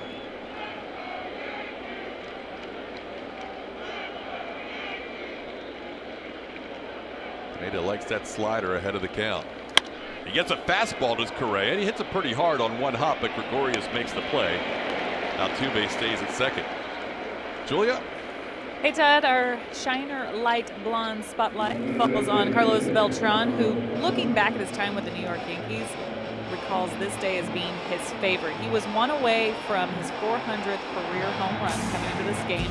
The series, his family had gotten a suite. His 8-year-old daughter brought all of her classmates on Saturday, and then on getaway day on May 15th. He didn't think it'd be the day, but it was the day. He hit that 400th home run off Zach Duke that day with his daughter watching in the stands. That's who he was waving to at the very end. So he said that was the most special moment he had as a New York Yankee. He loves that girl, and he talks about her all the time. And he said that she's actually one that asks him the tough questions after the game. She's 9 years old now, but they talk all the time, FaceTime. Always asking those tough questions. She might be coming after my job one day. Yeah, true homecoming for Carlos, and great to see him back here at Yankee Stadium. Really had a lot of good memories here. He rips one that Chris Carter snags in the air. Altuve gets back. That ball was hammered by Beltran, but it results in a hard out.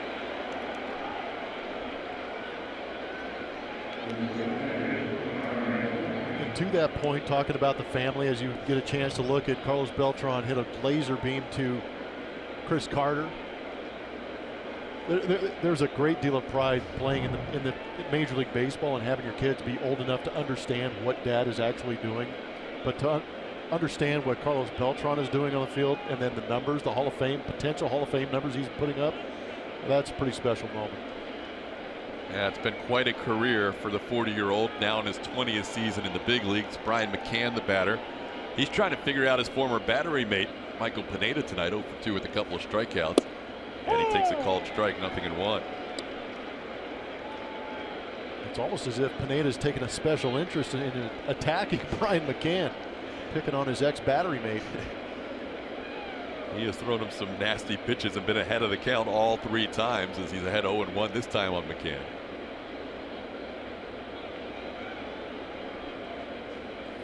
Five strikeouts. Check that, 6 strikeouts in the game for Michael Pineda, none since the 4th. It's a 1-1 count. Last strikeout he had was McCann to end the 4th. Astros scored 2 in the first. Both teams score a run in the 5th. The run allowed by Dallas Keuchel, an unearned run in the bottom half of the 5th inning. Jose Altuve with a with a leadoff double, staying at second base. Now there with 2 outs. On the ground, Carter will take it himself to retire McCann for the final out. 1 man left on base, still 3-1 Houston. Out there for the bottom of the 6th, and the Astros coming off a 2-game sweep over the Atlanta Braves, a free swinging club. Little bit different a club as they face the New York Yankees today. The mantra, the message to all of the pitchers was to get ahead of this team because of how patient, how disciplined they can be. A very good team. Well, today Dallas Keuchel doing a very nice job against the Yankees so far. I did want to ask you guys though, we've seen this team be a little more aggressive at times during this game, and that's just what makes teams so good, like the Yankees and the Astros, making those adjustments, right, Blummer? No, it is. I mean, everybody has their hitters meetings. We talked about a lot of the information that's transferred down into the clubhouse so these guys can talk about it. There's videotape you can go to. There's also that personal experience in facing a guy like Dallas Keuchel. That's why I think it's so impressive that Dallas Keuchel continues to go out there and reinvent himself and keep big league hitters who have experience off him and keep them off balance. It's not that Dallas Keuchel has 2 or 3 pitches that he is supremely confident in. It's the ability to pitch to the weaknesses of the hitter. He's really done a good job all season long of doing just that, of pitching with great sequences as Holiday rips one into left field for a leadoff base hit on a 1-1 pitch. Just pitching in great sequences, really, as Blum said, keeping hitters off balance for the most part. And that last pitch to Matt Holliday was just an elevated pitch out over the middle of the plate. But what he's doing is going in, out, down, up, and he's also changing the speeds. He's pulling the string, staying away from the barrel.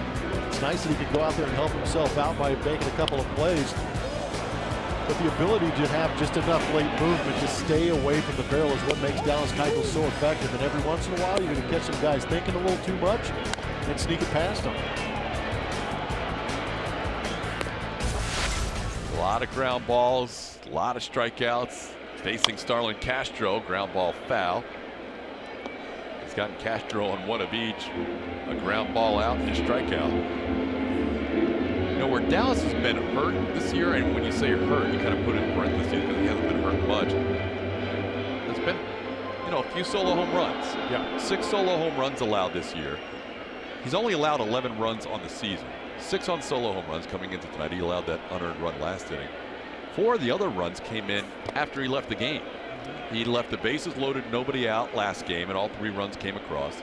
Previous start to that, he left a runner on first base and 2 outs, and that runner came across to score.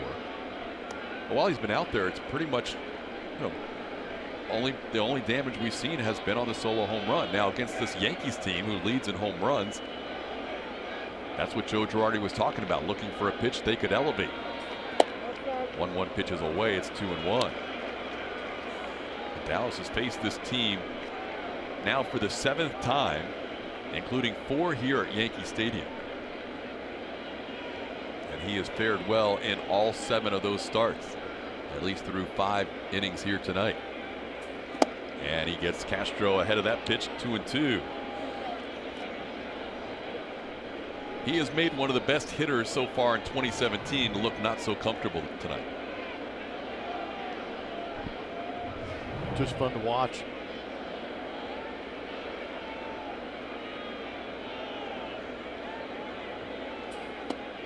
Doesn't get a chase there from Castro, and it's 3-2. Dallas has struck out 6. Saw that pitch count rise a little bit in that long 5th inning. Now he's up to 81 pitches. He had 42 through 4.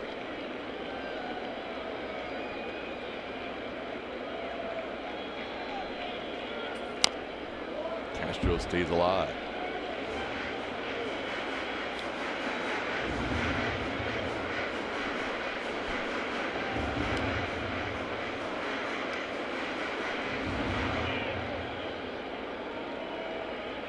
See good pitchers as a player and you admire it, but at the same time you want to get in the box and see what makes them so good.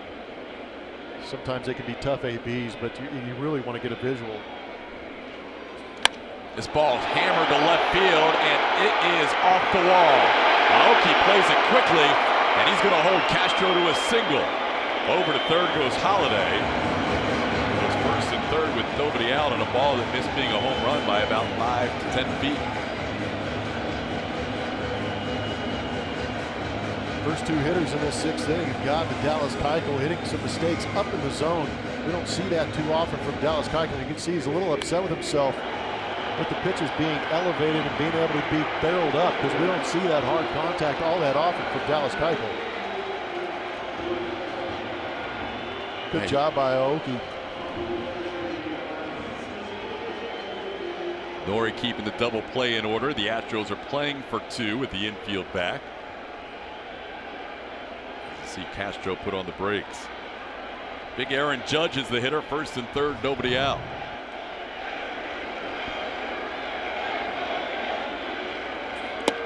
Strike call. Watch the location on this pitch. You can see he wants it down and away, but about thigh high, middle in.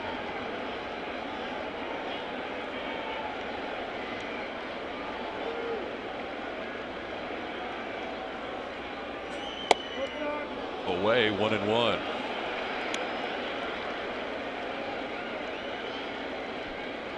Keuchel had that extended inning in the 5th with 2 errors in the mix.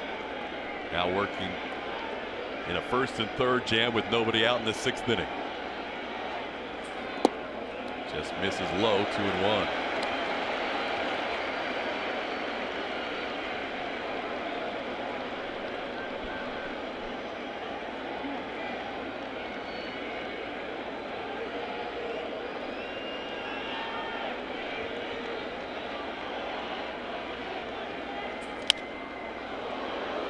You know, there's a lot of respect for the home crowd when almost everybody in the outfield stands up when you bat. Not so much on the infield, but everybody in the outfield. The guy at the plate with 13 home runs standing up.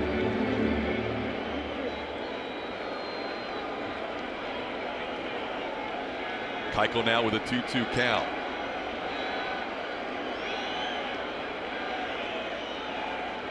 Swing and a miss. Keuchel gets Aaron Judge for the first out.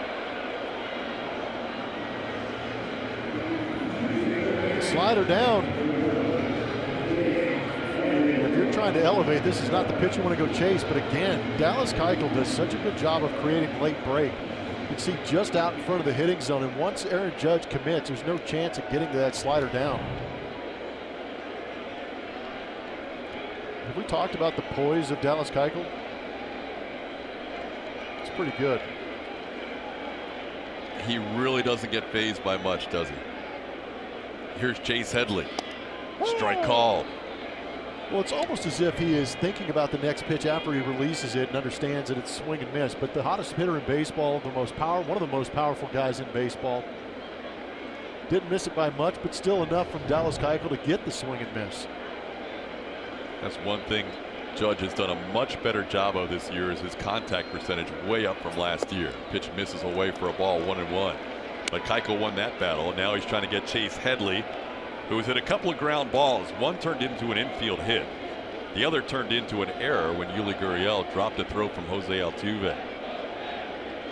Headley, would come around to score the Yankees' first run. 1-2. Man, Keuchel has made some good pitches in tough situations this inning.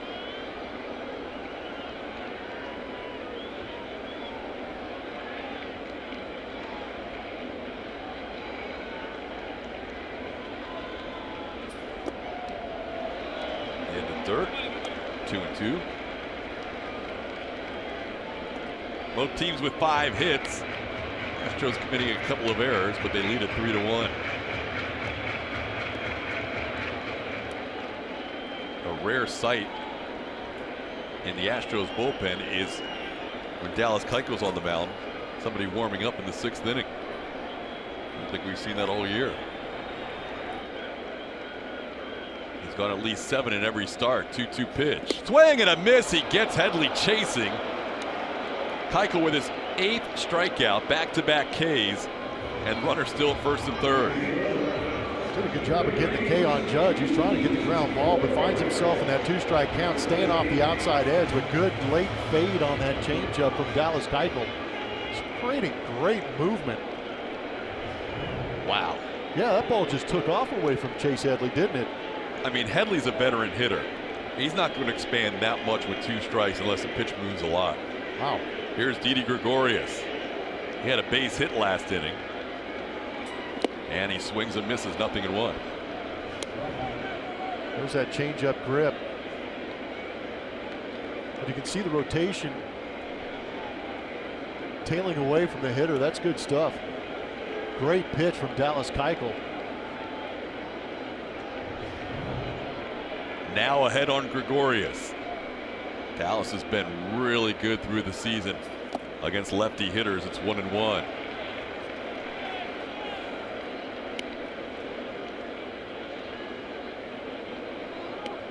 Dallas with 8 strikeouts tonight. Season high is 9 coming against Oakland a couple of starts ago. Bullpens are getting active. Davinsky for the Houston Astros. Tyler Clippard for the New York Yankees. Off the foot of Gregorius. It's 1-2. So McCann and Keuchel will discuss things as Gregorius shakes it off.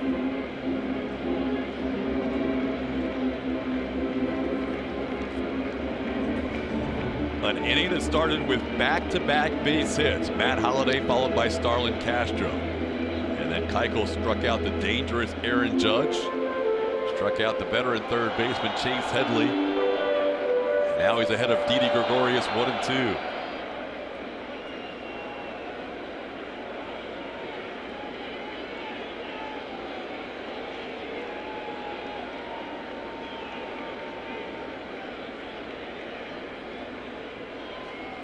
Swing and a miss. Keuchel strikes out 3 in a row and leaves runners on first and third. Astros through 6, lead at 3-1.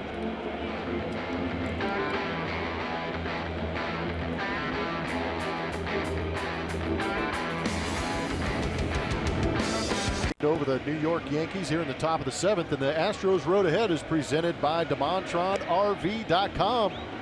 We got 3 more here in the Big Apple before heading south to Miami Beach. Take on the Miami Marlins in some interleague play. Get to see some pitchers square around and bunt before coming back for that day off and starting a big homestand, starting off with the Cleveland Indians. Another big matchup for the Houston Astros. 4 with ex-Astro Brad Ausmus at the helm of the Detroit Tigers. And then a weekend series with the Baltimore Orioles, playing some good baseball also. They have been. They have the 3rd best record in the American League behind the 2 teams you're watching tonight. Yankees and Astros head to the 7th inning. Yuli Gurriel will lead things off against Michael Pineda. On the ground with the first pitch. Castro to his left, bobbles momentarily, but makes the play. 1 pitch, 1 out in the 7th inning. The Blummer, as innings go for Dallas Keuchel in 2017, the bottom half of the 6th inning was not his most efficient, but may have been the most impressive considering what he had to work through. No, absolutely. Coming off that inning in the bottom of the 5th where he gave up the run on the error, gives up a base hit, and then proceeds to punch out Aaron Judge, Chase Headley, Didi Gregorius with some of the nastiest stuff we've seen. So considering the situation and the hitters that were up there, yeah, pretty fine job. It was just so impressive to watch him. As you say, never gives in, never seems to be fazed by a situation. Yankee Stadium crowd getting revved up, 1st and 3rd, nobody out, tying runs on, and then punch out, punch out, punch out. And the Astros still lead it 3-1. So here's Alex Bregman, double his last time up, also retired on a soft line drive to shortstop. Pitch is down and away, and the count's 2-1. Pineda's pitch count is approaching the mid-90s. In fact, he's right now at 95 pitches. He's gone as many as 104 this year. Ball hooked down the line, and it's foul. Counts 2-2 on Bregman. So by the read on your, or by your statement on the road ahead, watching pitchers bunt, you're a National League guy. Are you not a fan of pitchers hitting? I mean, you like the DH. My career liked the pitchers hitting because it always allowed an opportunity for me to pinch hit for those guys. But I mean, they're just wasted at bats for me in the National League sometimes. Called strike on Alex Bregman. First strikeout for Pineda since back in the 4th inning. That's now 7 in the game. 2017 Coca-Cola Astros Buddies memberships are on sale now for only $25. Kids up to 12 years old get a voucher for 4 tickets to select Astros game, priority access to Kids Run the Bases, player autograph sessions, and more. Visit astros.com/buddies to get a Buddies membership for your kid today. 2 outs, nobody on. Here's Nori Aoki. And there's a base hit down the 3rd base line. Aoki with a little inside out base hit. And he's going to head to second. He's going to challenge Aaron Hicks. Wide throw. And Aoki is into second with a 2-out double. Teddy Ballgame slashing his way to second. Can't teach this. Let it get as deep as you possibly can and then just shoot it down that 3rd base line just over the bag. That is some kind of special. You don't walk into a batting cage with a 10 or 12-year-old kid and say, hey, I want your entire body to go to first base and hit the ball the other way. Not textbook, but it works out. Joe Girardi comes out to the mound to take out his starter Michael Pineda as we head to the top of the lineup. So he's done through 6 2/3 innings. We'll come back and tell you about the Yankees reliever when we come back. Our fan cam is presented by GulloAuto.com. We saw the selfies going on between Astro and Yankee fans. Some good conversation over some noodles in there. I wonder who they're cheering for. The judge and his jury out there. I like that. Everybody out there with the gray wigs all rise in right center field. Good crowd, bundled up a little bit tonight and tomorrow night. Hopefully the next day, but it's looking like showers are going to wash out the Saturday ball game as of right now. But yeah, a little bit chillier than we expected. Tough road trip to pack for. Yeah, it really is. Extremes. Your total extremes. I think Julia has a scarf with her tonight, so that was a good job by her. George Springer at the plate, 2 outs and a runner on second, facing Adam Warren. Warren takes over for Michael Pineda. See what he's done so far this year. He's retired most of the hitters he has faced, including 9 of the first 10 of the first batters. He's got that 0.51 ERA, and he's pitched with the Yankees every year since 2012. But he's also had a stop in Chicago along the way that, on the initial trade, brought Starlin Castro to the Yankees.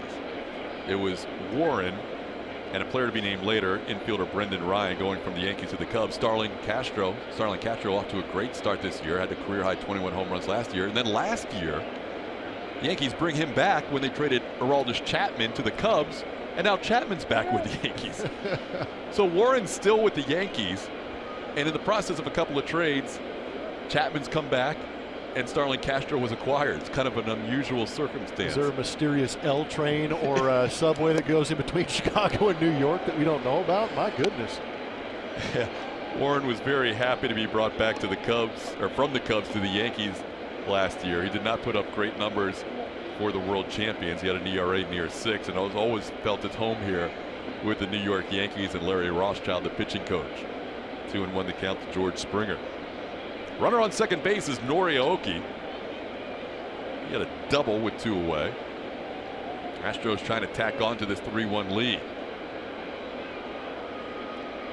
We saw Chris Davinsky continue to throw during the top half of this inning. It will be interesting to see who comes out for the 7th inning. Dallas Keuchel has not gone fewer than 7 innings in any of his starts. And yet Devo continues to loosen up. Dallas not at the 100 pitch plateau yet, but he's had a lot of high leverage pitches the last couple of innings. And that's something that A.J. Hinch does keep an eye on as far as pitch counts and number of high stress innings.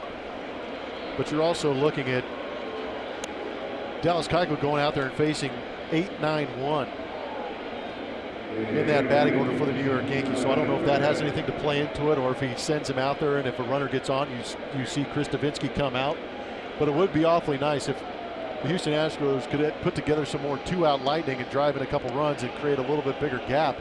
Maybe that could change AJ's mind as far as who he sends out there. Keuchel has thrown 97 pitches. His season high was 117 in the start at Cleveland. In that start, he was working with an extra day of rest in between.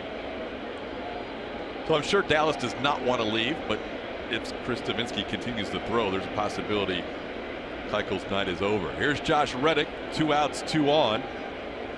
Reddick 1 for 3, takes a pitch from Warren for a strike, 0-1. Warren will go fastball, changeup, curveball, slider. Throws the slider a lot more to right-hand hitters. Also goes to it a lot with 2 strikes. Well, I don't think Joe Girardi wanted to see Warren walk the first guy he saw in a George Springer right-handed hitter, because right-handed hitters are hitting .029 against Adam Warren. Not that left-handers are raking him, but 208 is better than .029. Yeah, .029 is not a big number. That is not a big number. Reddick has walked 3 times against Warren in his career. He's only had 3 at-bats. 1 for 3 with those 3 walks. Astros have 3 doubles in the game, 1 by Reddick. Back to the mound, Warren to first, and that retires the Astros in the 7th. 7th inning stretch time here at Yankee Stadium, with the Astros on top of the New York Yankees by the score of 3-1. 3-1, and Dallas Keuchel is out after 6 innings as they turn to Chris Davinsky. Devo's got some great numbers on the season. Last time out there, he pitched an inning and a third. Perfect on Tuesday against Atlanta, retiring all batters he saw, and of course 3 of them were punch outs. It's what he does. The good news is he really hasn't faced these Yankees very much, as he only pitched against them once last year. Remember, he wasn't on the roster at the beginning of the season, as crazy as that sounds, when they opened up the season in New York. Well, it was because of that Yankee series to start the season is why Devo ended up on the roster. I believe it was Michael Feliza got burned in that Colin McHugh debacle in that first inning where he got roughed up. Feliz had to come in relief through a bunch of innings, and they needed a guy in the bullpen to continue the season. It turned out to be Devo, and then he absolutely lit it up every time he had that baseball in his hand. By the end of the year, he was Rookie of the Year and Pitcher of the Year, as voted on by the Houston chapter of the Baseball Writers Association of America, as he faces Aaron Hicks here with a 2-1 count. When Davinsky did face them last year, he went 2 1/3 innings. did not allow a run against the Astros. He'll face the 8, 9, and 1 hitters, Aaron Hicks, Chris Carter, and Jacoby Ellsbury. Davinsky behind in the count, 3-1. As good as Devo's been this year, he does have a couple of losses on his record, and one of them came in Anaheim after a leadoff walk that came around to score. And I want to see a leadoff walk here. Devo needs to find the plate, and he walks Aaron Hicks with a 3-1 lead. It was a great night for Dallas Keuchel. Didn't make it into the 7th inning, but he did a great job of getting out of some damage. That 6th inning was rough for him. Leadoff base hit to Matt Holliday. 3-2 count. Starlin Castro almost hits it out of the ballpark, and what a blessing it was to keep that baseball in the ballpark and keep those runs from scoring, because that's when Dallas Keuchel went to work. Breaking ball down to Aaron Judge for the punch out. A phenomenal changeup to get Chase Headley, and then the left-on-left matchups have not been good against Dallas Keuchel, and he proved it getting Didi Gregorius in a big situation. Chris Carter with a foul ball, 0-1 to Chris Davinsky. Well, it wasn't Dallas's longest outing. In fact, it was the shortest outing of the year. The first time he's gone less than 7 innings. But he really had to work his tail off in that 5th and 6th. It was impressive to watch. But that error led to a high pitch count, maybe forced Dallas out of that game earlier than he wanted.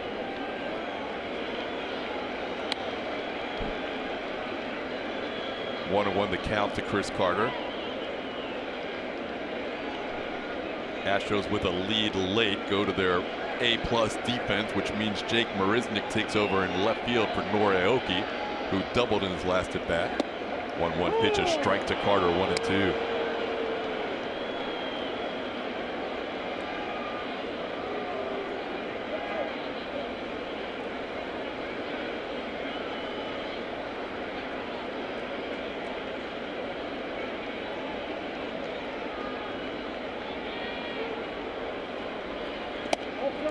Carter holds up. It's 2-2.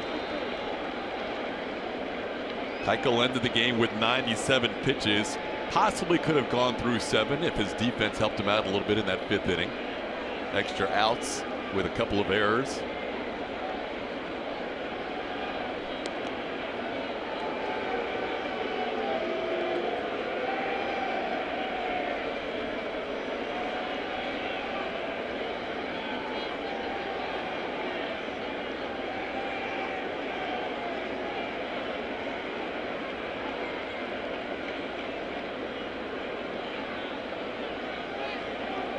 Runner on the move, 2-2 pitch, bobbled. It is a called 3rd strike, but it's bobbled by McCann, so a stolen base for Hicks. Carter called out on strikes for the 1st out.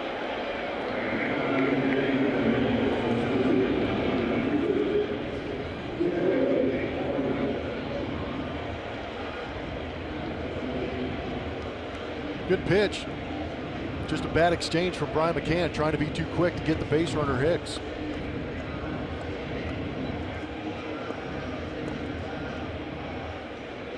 Well, Julia mentioned first time for Yuli Gurriel to play in a game here at Yankee Stadium. First time also for Chris Davinsky to pitch here at Yankee Stadium. He's got a runner on second base now with 1 out. Back to the top of the order in Jacoby Ellsbury. I wonder if it's different for young players coming into New York and playing the vaunted New York Yankees in this stadium as compared to when I was lucky enough to play in old Yankee Stadium. What was it like for you? It was a little intimidating, but exciting at the same time, knowing how much history was in that building and know who had stood in those batters' boxes and the history that was involved actually with that stadium. You don't really have that here. The nostalgia, at least. Yeah, they've rebuilt it as the specs from the old stadium, but you're right. It's not the same building where Mantle and DiMaggio and Gehrig and Ruth roamed for years. And I think you and I were talking about it earlier, but I know when I played with the Tampa Bay Rays in 2004, I think Lou Piniella put me in the outfield on purpose, because the people out there in the bleachers at the old Yankee Stadium would let you have it. It was great. Yeah, they're still a little feisty back there, but I don't know if they can compare to that old group. Lou would do that to you. 1-1 pitch grounded to Gurriel on 2 hops. That'll make the play unassisted. Little stutter steps getting to the bag for the 2nd out. Julia? Guys, it's already time. Baseball fans, the 2017 Esurance MLB All-Star Game ballot is here. Head to astros.com/vote to choose your ASG-worthy stars and send them to the All-Star Game on July 11th in Miami, presented by MasterCard. You guys talking about this being the first time Devo's pitching in this ballpark? When he got called up, he actually met the team here in that opening series in 2016, and he got here in about the third inning on that last day of the series. So he got to take it in there, but he did bring his parents. And they were on the field today, so they all got to take in their first trip to Yankee Stadium today. Very cool. Called strike to Gary Sanchez, 0-1. Seen Devo's parents a bunch lately. They were out in Oakland, and I believe they were at the game in Anaheim as well. I would travel around and watch my kid if it was Devo pitching. Are you kidding me? Yeah, why not take the tour? Yeah. A walk, a stolen base, a strikeout, and a ground out. Runner on third base with 2 outs, and a 1-1 count to Gary Sanchez. Yeah, you can always say you're going to watch your kid pitch, but you also get to hang out in a ballpark like this and hang out in a pretty good city in New York, too.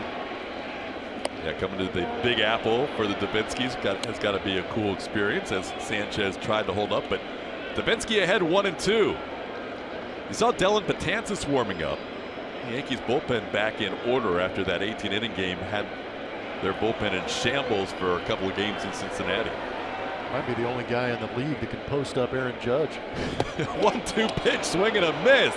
Aaron Sanchez goes down swinging. Davinsky works out of a jam, and we are through 7 from the Bronx. 3-1 Astros. One over the New York Yankees in the top of the 8th, and the Astros are celebrating Jeff Bagwell's election into the Hall of Fame all season long. A special 5-game ticket package includes tickets to the Hall of Fame weekend in August and access to exclusive Baggy-themed giveaways. Visit astros.com/mini-plans for more info. You had Baggy on the broadcast the other day, right? That was one of the, I've been doing this for 5 years, that was one of the highlights, was having an ex-teammate, Hall of Famer, and Jeff Bagwell in the booth. It was awesome. Jose Altuve sends one dig down the line and left, and it's hooking foul. Altuve picking on the first pitch he sees of the inning from Adam Warren. Jose has faced Warren more than anybody else on this Astros team. Has a couple of base hits his last 2 times up against Warren. 25 years ago yesterday, Jeff Bagwell's first multi-home run game. He came in as a pinch hitter in the 8th. Took that guy deep. Some big bombs in Pittsburgh. Seems like it. Came back later in that ball game and hit a second home run. How about that? Coming off the bench for his first multi-home run game. Pretty impressive. Three Rivers Stadium now has turned into PNC Park, but seemed like a lot of the Baggy highlights came against the Pirates at their place. Yeah, it was funny. You talk about him being in the booth. We showed the highlight of him going into the upper tank at that ballpark, and he said he had done it twice. At Pittsburgh? Yeah, and he didn't see either one of them. That one, he had his head down. The second one, he hit off Danny Darwin, and he didn't want to make eye contact. That's what he said. Said he was scared of him. That's one thing whenever you talk to Jeff Bagwell, he's going to be honest. Oh, brutally honest. And it was amazing to see how humble he was considering. And I thought that really spoke volumes about him, because in talking about it, you can kind of see him, you can kind of read through the lines and understand that he said, I just played baseball. To be honored for that is something pretty incredible for him. Well, it's quite a career, and I know it's going to be a humbling, overwhelming experience that weekend in Cooperstown. And I know he's asked about it pretty much every day of his life now, but it's going to be fun to watch this summer. A little punch shot back to the pitcher on one hop. Warren will make the play, and Altuve retired for the first out. You know, last inning when Julie was reading that's promo for the MLB All-Star, the Esurance vote, you look around right now and you've got these 2 best offenses. The difference is, if you have to vote right now, Aaron Judge is an all-star. He's raking. He's leading the league in categories, runs scored, home runs, and Starlin Castro is probably an all-star. If you had to vote now, just based on it, there's not one offensive player you can definitively say for the Astros has to be an all-star based on what he's done the first 30-plus games, which is remarkable that Houston has put up all these numbers as a team, because there's not one guy that's just over their skis with their production right now.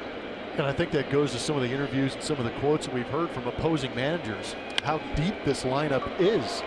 is that you can't pitch around any of these guys because at any moment one of these guys is going to contribute. But it's also a blessing that you don't need that superstar in this lineup because somebody's going to pick somebody else up if they don't come through. Carlos Correa has been on base 3 times, including a home run, a walk, and now a single against Adam Warren. First hit the Yankee reliever has allowed. Warren took over in the 7th with 2 outs and a runner on. Here's Carlos Beltran. Coming into this game and coming into this series, he is exactly tied in the career double department with a guy who will be honored here on Sunday, Derek Jeter. 544 career doubles for both Beltran and his former teammate Jeter. Next one up on the list for Beltran is Manny Ramirez, 3 away, and after that Alex Rodriguez, 4 away. Pitches away, it's 1-1.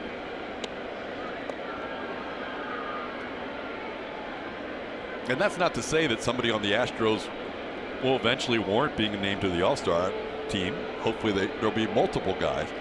Right now Dallas Keuchel would be an obvious selection on the pitching staff, but in terms of the offense, I mean, Marwin Gonzalez is leading the team in homers and RBIs. There's a ball in the right center field, hanging up in the air for a while, which allows Aaron Judge to get under it for the second out. Well, Beltran, who is kind of a mentor for Aaron Judge, flies out to right field for out number 2. Carlos asked the Yankees last year, can you put Aaron Judge's locker in spring training next to mine? It sounds like something similar going on here in Houston with these guys, understanding that Carlos Beltran brings a lot of knowledge and experience.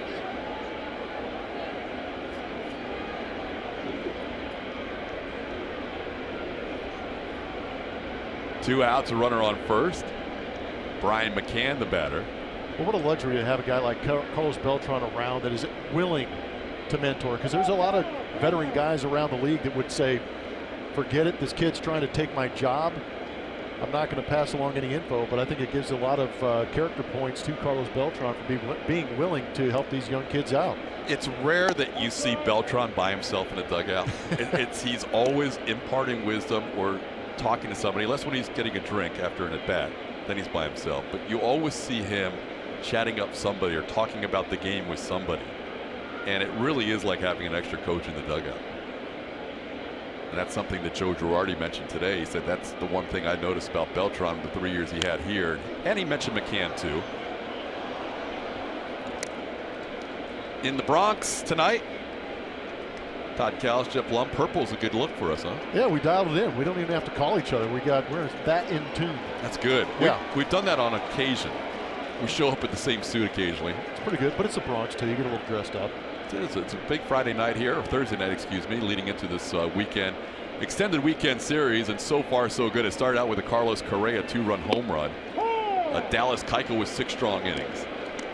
It's a good way to start out. There's still 6 outs to pick up, but so far so good in a 3-1 lead.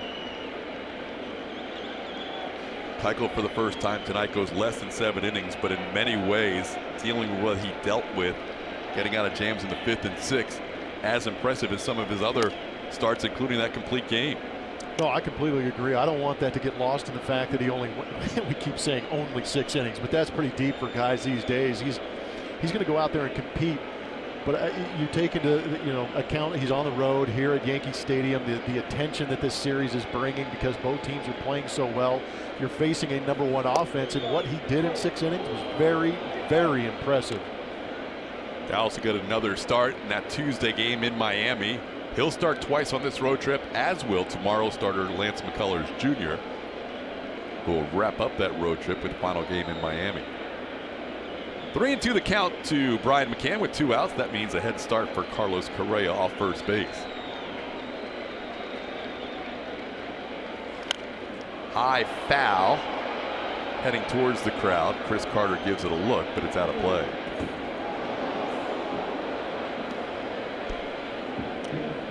McCann struggled against the starter tonight.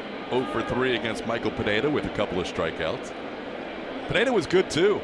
He allowed that 2-run home run to Correa, and the Astros didn't have many other scoring opportunities after that. Yeah, it was pretty much on lockdown. Couple doubles, one to Jose Altuve to start the 6th, one to Nori Aoki to end his night.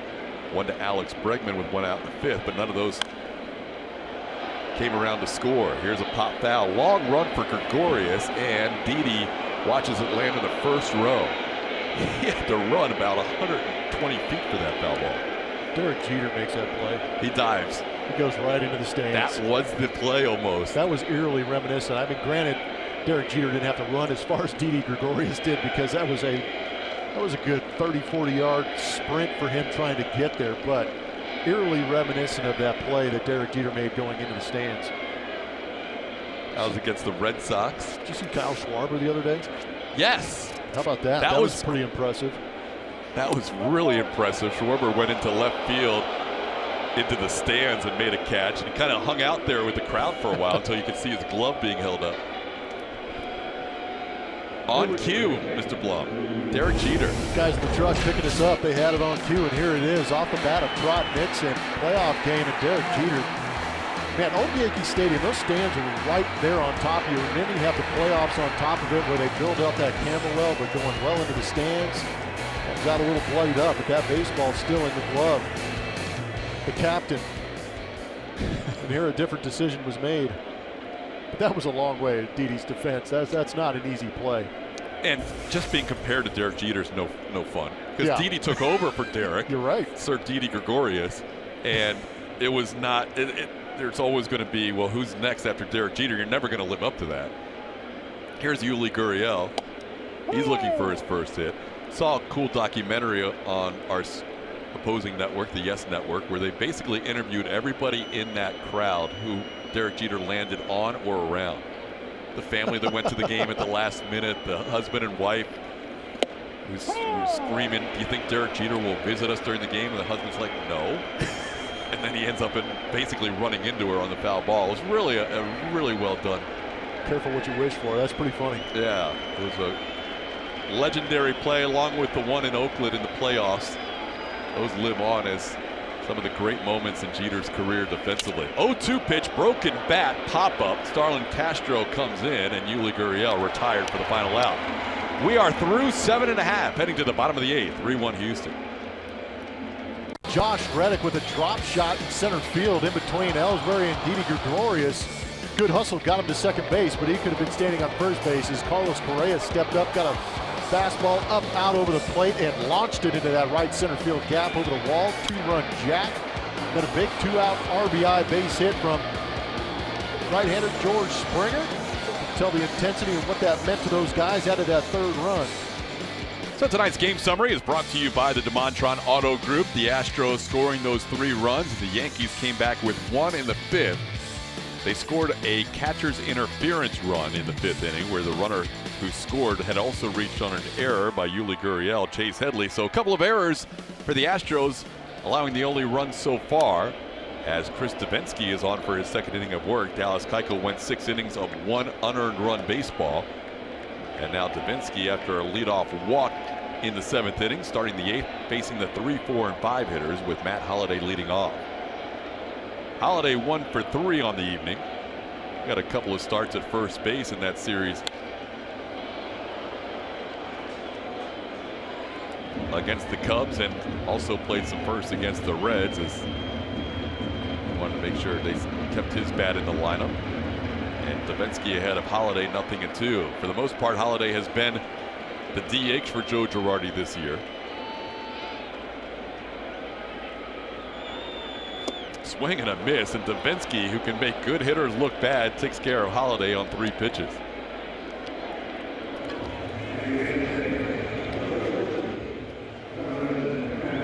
That was an abusive AB. 3rd pitch in the AB is a nasty changeup, the circle of death, as pitchers in the bullpen like to call that pitch from Devo. Gets Matt Holliday. That's where we're going with now too, right? We've adopted that. We can take it. I'm going to hashtag it. Here's Starlin Castro. Pitch up high for a ball, 1-0. Well, it's interesting to watch Davinsky pitch the 7th and now the 8th. Last night we saw the trio of arms at the back of the bullpen for A.J. Hinch all get an inning. But tonight they're using, at least for now, the thought is using Davinsky as the 7th and 8th inning guy to get to the 9th. Yeah, Luke Gregerson pitched in both those games against Atlanta last night. Will Harris threw 26 pitches to get out of that inning that he was in. So understandable and awfully opportunistic, and nice to have a guy like Devo in the back end of your bullpen to be able to use for multiple innings. Chop towards third. Bregman has time, 2 away. Astros mini plans are on sale now. Pick the games and the seat locations that work best for you with a 15-game flex plan or the 5-game pack. Call 1-877-9-ASTROS or visit astros.com/mini plans to get yours today. It always brings up an interesting point if Davinsky does get through the 8th. As A.J. Hinch has said often, there's really never a good reason to take him out of a game. But you also have a guy who's used to pitching the 9th inning in Ken Giles, so we'll see how this plays out. First things first, 2 outs, nobody on, and Aaron Judge, the hitter. He takes a strike. Judge is another one of those guys who has never faced Chris Davinsky before. And usually that means the circle of death will be somewhere in this sequence. There it is. And you can double and triple up, can't you? When you have that kind of deception and movement out of it, yes. 0-2 to Aaron Judge.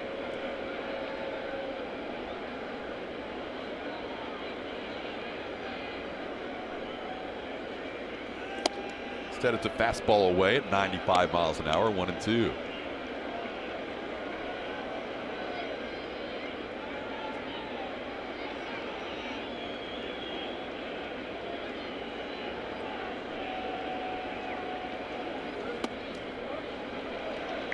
A little bit of a slider. All right, so he's threw a 0-1 changeup that Judge missed badly, and now he's gone fastball slider.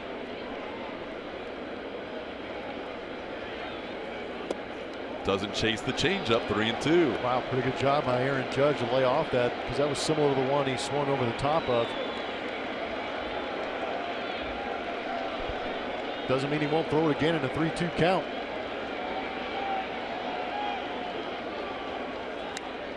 Got a piece of it. Well, that's one thing. Judge, we mentioned his contact rate's better. His chase rate's also gone down this year. Last year he had a chase rate of 33.6%. This year down to 24.2%. That has all those guys happy. All the judges in the right center field. Are they really happy having to wear those wigs? With the gavel. They've been standing the whole game. At least every time I've looked out there. Another 3-2 pitch to Judge. That was a fastball rip foul. Back to the backstop. So Devo getting an extended AB from number 99, who's becoming a menacing force in this Yankees lineup. He's becoming one of those guys that, if you're a Yankees fan or even just a casual baseball fan, you want to see that his at bat. Well, you just don't see the standard 6'7", 280 guy standing in the box. Doesn't happen all that often. He makes normal sized players look small. There's a pitch away. Good job by Judge after getting down to the count, 0-2 to draw a walk. That's a pitch last year that he probably wouldn't have taken, and there's probably a couple of pitches in that sequence last year he would have chased.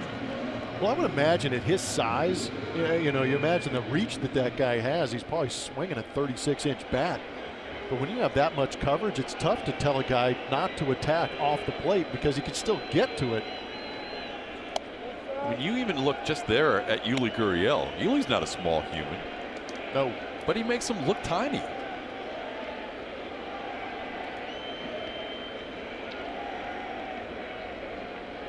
I mean, Yuli's pretty good size, but he does not look big when compared to Aaron Judge, that's for sure. Yuli's 6 foot 201. Speaking of comparison, how about Carlos Correa to Aaron Judge? The basic 64-pound difference. That's all. And Carlos a big boy. Swing and a miss. There's that circle of death changeup. 1-2. It's not a small player either.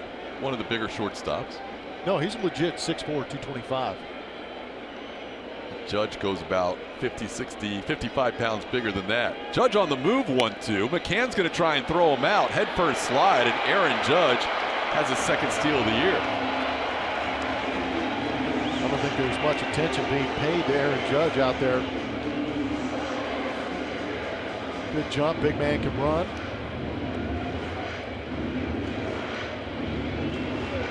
Work on that slide a little bit, but he's safe.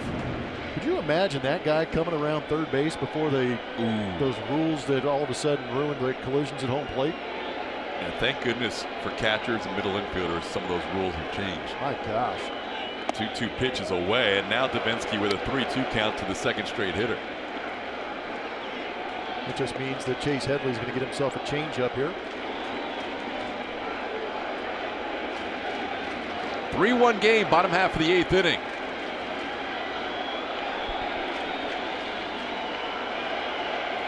Called third strike. Headley disagrees with home plate umpire Ron Kopa. Davinsky works out of the 8th.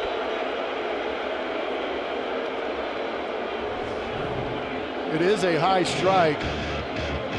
But on the replay, you can see crossing around the chest of Chase Headley for the punch out the end of this inning. Nice. Astros, and time to reveal the winner of our Chevy Stro poll. Remember, you can find these on our Twitter page at Root Sports SW. Follow us there. What are your expectations for the Astros series? This series is what we asked you, and let's see. Win 3 of 4 is what you think. Split 2-2, came in second. I like the sweepers at 14%. They can get this one, they'll be well on their way. Good poll tonight. I think 3 out of 4, the Astros would be very pleased heading to Miami if that's the result. So far, leading 3-1 tonight as we head into the 9th inning. Alex Bregman, Jake Marisnick will get his first at bat. At the top of the order, George Springer. New pitcher for the New York Yankees is right-hander Jonathan Holder. And first pitch that Holder delivers is sent right back through the middle for a base hit. Alex Bregman with his second hit of the night. He's now 2 for 4.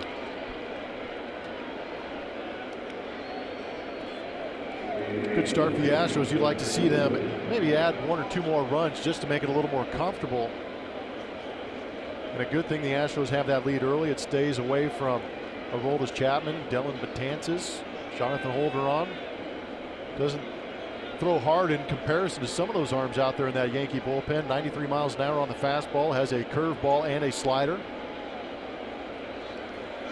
Made his major league debut last year in September, so none of these Astros have faced Jonathan Holder before. 23-year-old who pitched for Mississippi State in his college days. See his totals on the year. Only one other pitcher, Tyler Clippard, has more appearances out of Joe Girardi's bullpen this season. Holder pitched a career high 3 innings in his last outing. That came in the 18-inning game against the Chicago Cubs last Sunday night. First outing since then. He's got a great name for a middle reliever. Yeah. 0-1 pitch to Marisnick, and he's down on the count, 0-2. Jake gets his first at bat after taking over in the 7th inning defensively.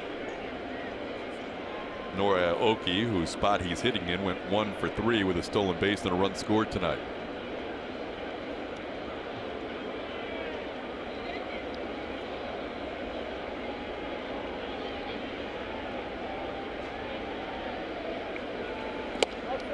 Pitch misses the corner, 1-2.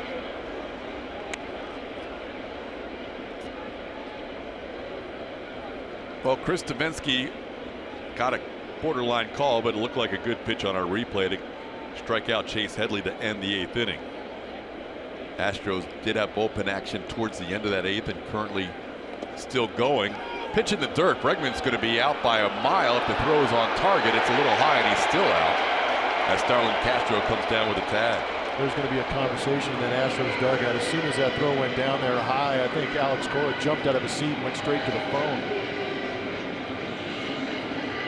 Well, Bregman got retired earlier in this game trying to advance from second on a ground ball back to the pitcher.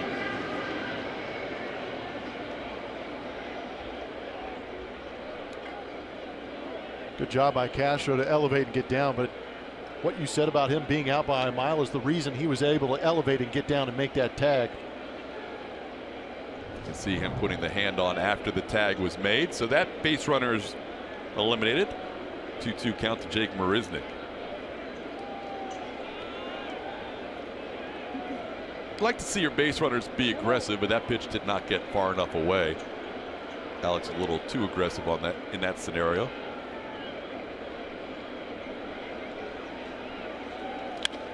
Two pitch is in the hole, and there's a base hit. So Jake Marisnick with the second hit of the inning. He's on first base. Building Champions is presented by Advocare. And Jake played it out perfectly in a 2-strike count, getting that base hit. And strike zone contact percentage, pitches in the zone that the Astros are swinging at, they are gradually moving up on that list as far as contact percentage is concerned. That was a major concern. There were a lot of swing and misses by the Astros in the previous 4 years, but now these guys are putting an emphasis on putting the ball in play with 2 strikes, and it's starting to pay off. You're seeing hits, you're seeing 2-out RBIs. It's been fun to watch. Extreme Improvement. Yeah. I mean, they went from 4 years being last or second to last. Yes. And now they're one of the best. That's an incredible turnaround. It is pretty amazing, and a lot of credit to these guys. Hard work, understanding the strike zone. Dave Hudgens and Alonzo Powell, the hitting coaches for the Houston Astros, and bringing in some of that veteran presence that knows that you don't want to give away those ABs. Jake Marisnick tries to steal second, and he does. It was a close play, and now the Yankees are going to have an extra look at this one because Starlin Castro thought he may have had the tag in time. Pretty good throw by Sanchez. It was, and the Astros are going to be aggressive on this bullpen for the Yankees. They don't pay much attention to these guys on base. They pay more attention to the hitters. And it looks like they're going to question whether or not it got him on the backside. Gary Sanchez is going to go out there and talk to the pitcher and maybe mix up the signs, but the statute of limitation says 30-ish seconds, and I think they're up. There's another look at Castro. See if we can slow it down. And did he get the batting gloves? Oh, he's in there. There you go. That was a good look because you could see Jake had no idea his entire vision was blocked by the helmet going into the bag. Yep. And then his hair blocked his vision. Yeah, then the moss gets in the way. 2-0 the count to George Springer, runner on second and 1 out. There's a strike. And the other thing, you go back to when we talked to Jeff Luhnow this spring, and one of the things he said was swing and misses are a big deal to us, not only as a pitching staff, but also on the offensive end. And he acquired some guys that battle you at the plate. Nori Aoki, Josh Reddick. Well, they're not big strikeout guys. Well, it pushes pitch counts up. Also, you're fighting off some tough pitches. You're putting the ball in play. You're forcing pitchers to throw a couple extra hitters every inning. It's kind of nice. And what's resulted is kind of the other extreme. The Astros have unfortunately had a lot of base runners and have hit into a lot of double plays.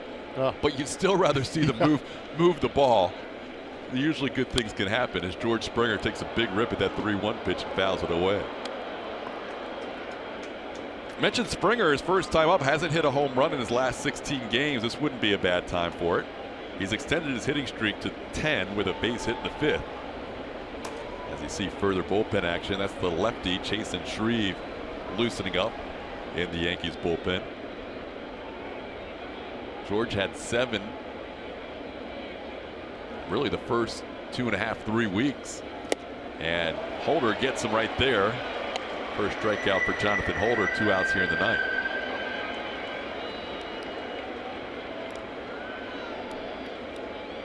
And with a lefty due up and Josh Reddick, we saw Chasen Shreve warming up. We're going to see the left-hander as Joe Girardi comes out to replace Jonathan Holder. More on the Yankees' new reliever when we come back. We're in the ninth. Astros leading the Yankees 3-1. Presented by Southwest. Yes to low fares with nothing to hide. That's transparency. Thursday night in the Bronx. Astros leading the Yankees 3-1. Houston batting with 2 outs and a runner on second base in the top half of the ninth inning. Josh Reddick at the plate, and that means Joe Girardi will go to his left-hander. Chasen Shreve, who like the previous pitcher Jonathan Holder, pitched last in that game Sunday and also went 3 innings in that 18-inning contest at Wrigley Field against the Cubs. 3 from the Atlanta Braves. Features a fastball, slider, and he loves that split finger pitch, especially against left-hand hitters like Josh Reddick. 6th appearance of the season for Shreve. And one of the storylines this spring was how many at-bats we'd see Reddick get against lefties, and here's an opportunity for him against a tough lefty chasing Shreve. Keeps the ball away from Reddick, 1-0. Did you just hear that? There was a woo at Yankee Stadium. There's a couple of woos going around here. Uh-oh. It's traveling. The woos are traveling. Josh Reddick this year hitting .235 against lefties. A couple of RBIs. Pitch in the dirt. Josh ahead 2-0. Oh, now I'm hearing him a lot.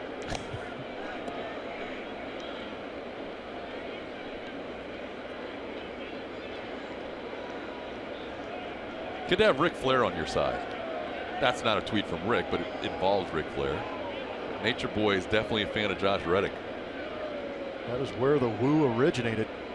Josh has been raking since using that intro song at home at Minute Maid Park. He's ahead 2-0. On the ground foul off the Yankees dugout, 2-1. Josh doubled his first time up on a fly ball to center that Jacoby Ellsbury did not get a great read on. It helped out because with 2 outs in that inning, Carlos Correa hit a 2-run home run to right. Other run came across on a George Springer RBI single. Astros have 3 tonight and lead it 3-1 in the 9th.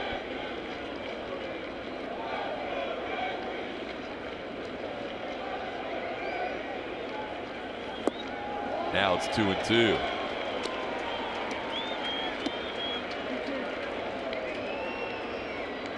If you're looking ahead, Ken Giles has continued to throw for the Astros, but there's also double barrel action going on depending on the score of this game. James Hoyt is also throwing, but the Astros can tack on a run or two. But ahead of the 9th, it's Didi Gregorius, Aaron Hicks, and Chris Carter due up in the Yankees lineup, 7, 8, and 9.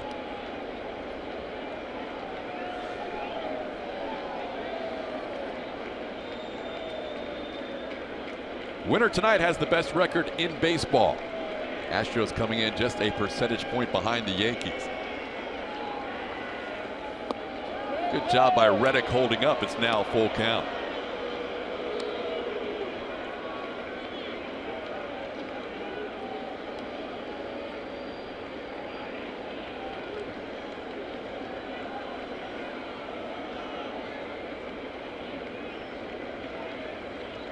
Jose Altuve wouldn't mind getting a shot if Reddick can keep this inning alive. Ground ball right side, Castro. And we head to the bottom half of the 9th inning. Astros leading 3-1. Goes on in front of the Yankees. And this is going to be a good series with 2 of the best teams in the league. The Yankees, though, coming in, hitting lots of homers this year. They averaged more than 2 home runs in each of their home games entering tonight. This is the best in baseball. But the Astros and Dallas Keuchel, the rest of the pitching staff have been able to hold them so far. They need 3 more outs here, though, to get their 24th win. That would lead the majors in wins. And these Astros have performed so well against all these teams they've played so far this year. But in teams maybe not as good as the Yankees have been playing. You take out Cleveland Indians, that's also a very good team. But other than that, some struggling teams that they face, but they've been able to get series wins when they need them, and that's been important. However, coming into this series, they wanted the mentality of we can't really look at what's ahead on the schedule. There are some tough teams coming up. There's some tough travel coming up, but they got to keep focusing on themselves and continue to play the good baseball that they've played so far this year, guys. You're right about that. This would be a great way to kick off the series if Ken Giles can lock this one down. Would be a very good thing. Ken Giles doing a great job. You see the numbers on the year, 9 out of 10 saves in those opportunities. 3.86 ERA, but the whip under 1, which is a good sign, and he's shown good command of late. Fastball slider mix. Starts out with a fastball for a strike to Didi Gregorius. 99. Somebody's amped up. Giles has never had a save against the New York Yankees. One of the few teams that he doesn't have a save against in the American League. 5 career appearances against the Yankees. On the ground, Correa. 1 out. Just like we promised earlier in tonight's game, it is Miller time, brought to you by Miller Lite.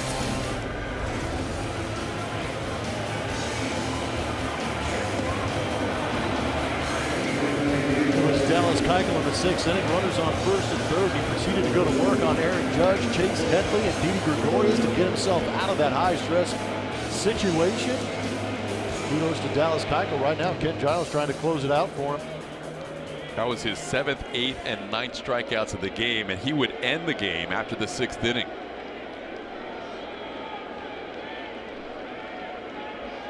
Pitch to Hicks.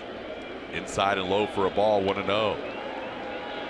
Hicks has walked a couple of times, stolen a base, officially 0 for 1.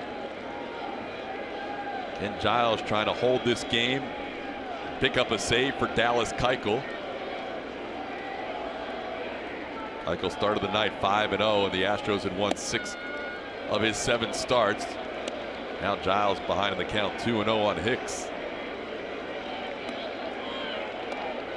Keuchel walked Hicks. Chris Stefanski's first batter he faced was Aaron Hicks. He walked him. Astros pitchers having trouble throwing a strike to this guy.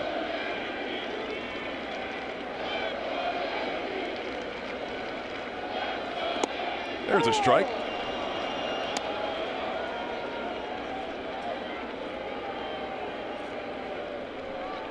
The lone run the Yankees have scored, coming in the best offense in the American League, was an unearned run. A couple of errors in the 5th inning allowed the Yankees to score their lone run to this point. Ken Giles trying to keep it right there. 2-1 fastball, 99 for a strike.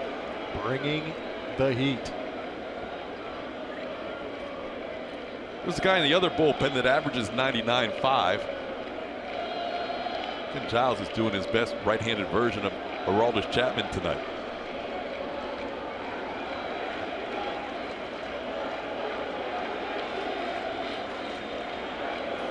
2-2 pitch down and in, 3-2. Well, you don't want to lose this guy. They do have Brett Gardner on deck to hit for Chris Carter. And another lefty, Jacoby Ellsbury, to follow.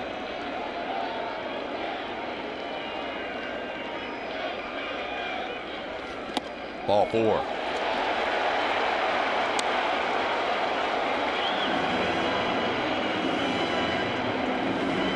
One out walk to Aaron Hicks, who walks for the 3rd time tonight.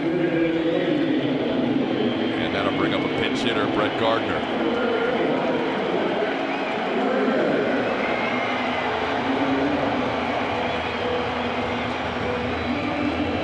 Veteran Brett Gardner puts together some tough ABs. It's in a tough spot right here, facing the closer of the Houston Astros. Tough guy to double up, too, if you're thinking about getting your ground ball and rolling it over. Gardner hitting for Chris Carter.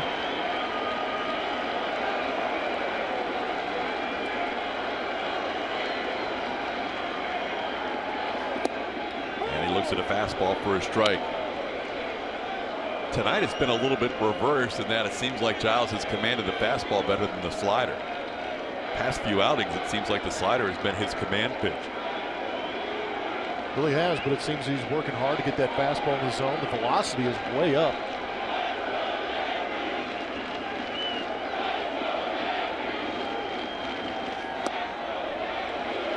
98 misses low, 1-1.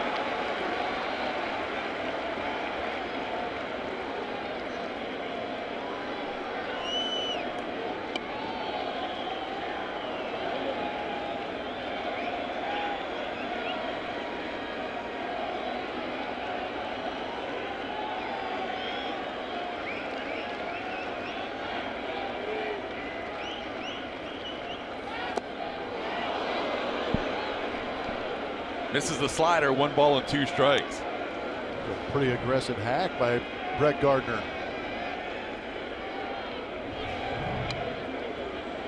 Good pitch. Bottom fell right out of that one.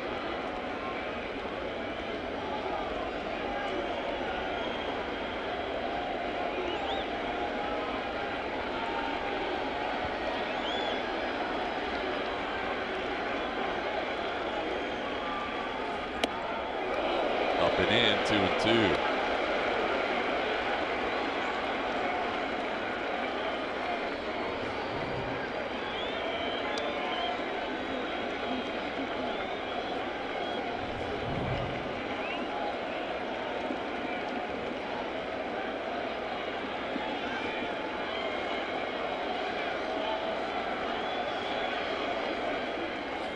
Called third strike on the outside corner. Big punch out for Ken Giles, 2 away.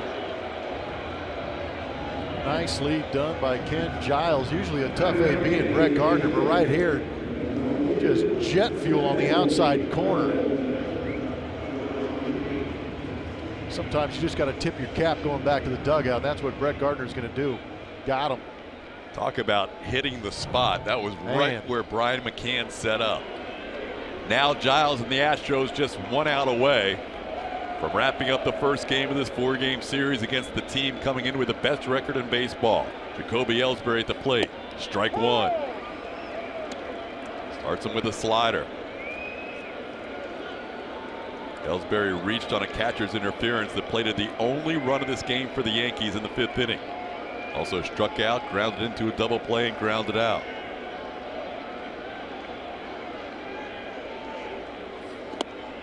Strike 2. Giles ahead, 0-2.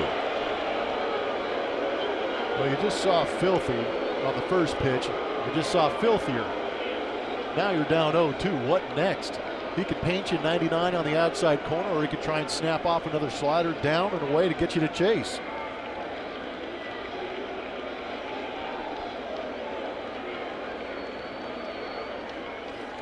Runner on the move, base hit down the line and left. Marisnick plays it in the corner. He holds Ellsbury to a single. He's the tying run. Over to third goes Aaron Hicks. Sometimes when you dial 911, they pick up.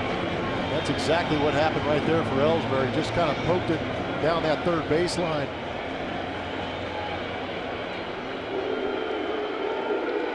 It's a good look at it. That's called letting the ball get deep. And I tell you what, I'm going to give Jake Marisnick a little bit of credit for keeping that ball in front of him. With Hicks on the move, kept him from scoring. Kept him from scoring and kept Ellsbury at first base. A.J. Hinch went out to have a word with his closer. Ken Giles will now face Gary Sanchez with runners on first and third and 2 outs.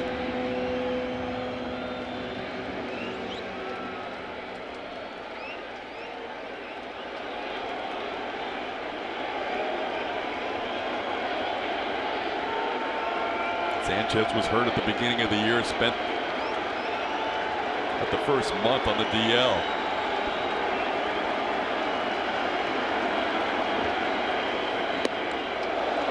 Up and in, ball 1, missed with a slider.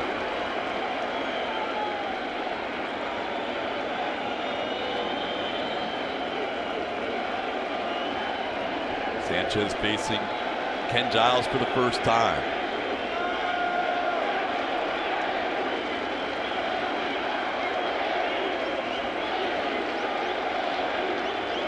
Runner on the move. That's a strike, 1-1. Now the tying runs at second base.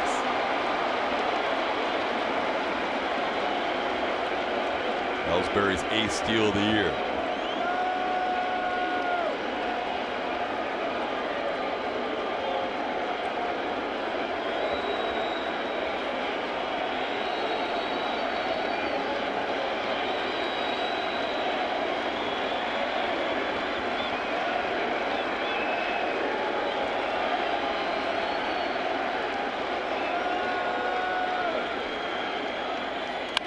On the ground, base hit to left. Marisnick charges. Ellsbury being waved home. The throw by Jake is in time. Astros win. Astros win on a throw out at home plate by Jake Marisnick, getting Ellsbury trying to score. And they hold on to win it 3-2.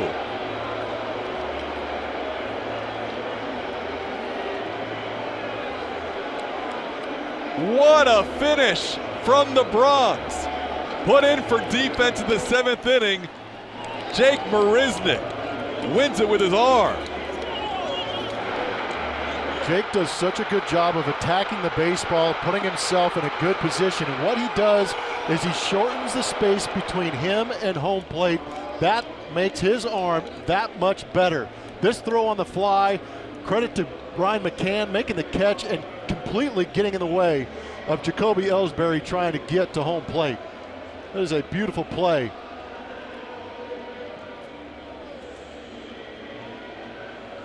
Never made it to home plate. That is a way to end the game, and what a way for Ken Giles to pick up his first save ever against the Yankees. Carlos Correa was verbalizing with Jake Marisnick right before that play, and I think Carlos may have talked to him about make sure you're close enough that you can throw out a runner from second base on a base hit. Well, when you're playing late in ball games, you play no double, so you're playing a little bit deeper. And again, the dimensions of Yankee Stadium yield home runs, but they also encourage the outfielders to play a little bit more shallow and make plays like this. The game ends on a throw out from Jake Marisnick to Brian McCann. And the Astros win the first game of this 4-game series in dramatic fashion, 3-2. Our player of the game is going to be Carlos Correa. It's brought to you by Academy Sports and Outdoors. He was 2 for 3 on the afternoon, seeing the ball quite well off Michael Pineda. And that was the big blow early in the game with that 2-run shot after a Josh Reddick drop shot double. So the Astros win it. Dallas Keuchel improves to 6-0 on the year. The Astros have now won 7 of his 8 starts as they win it on a player being thrown out at home plate to finish the game. 3-2 the final. Astros have the best record in baseball. Back with more, including the post-game show after this.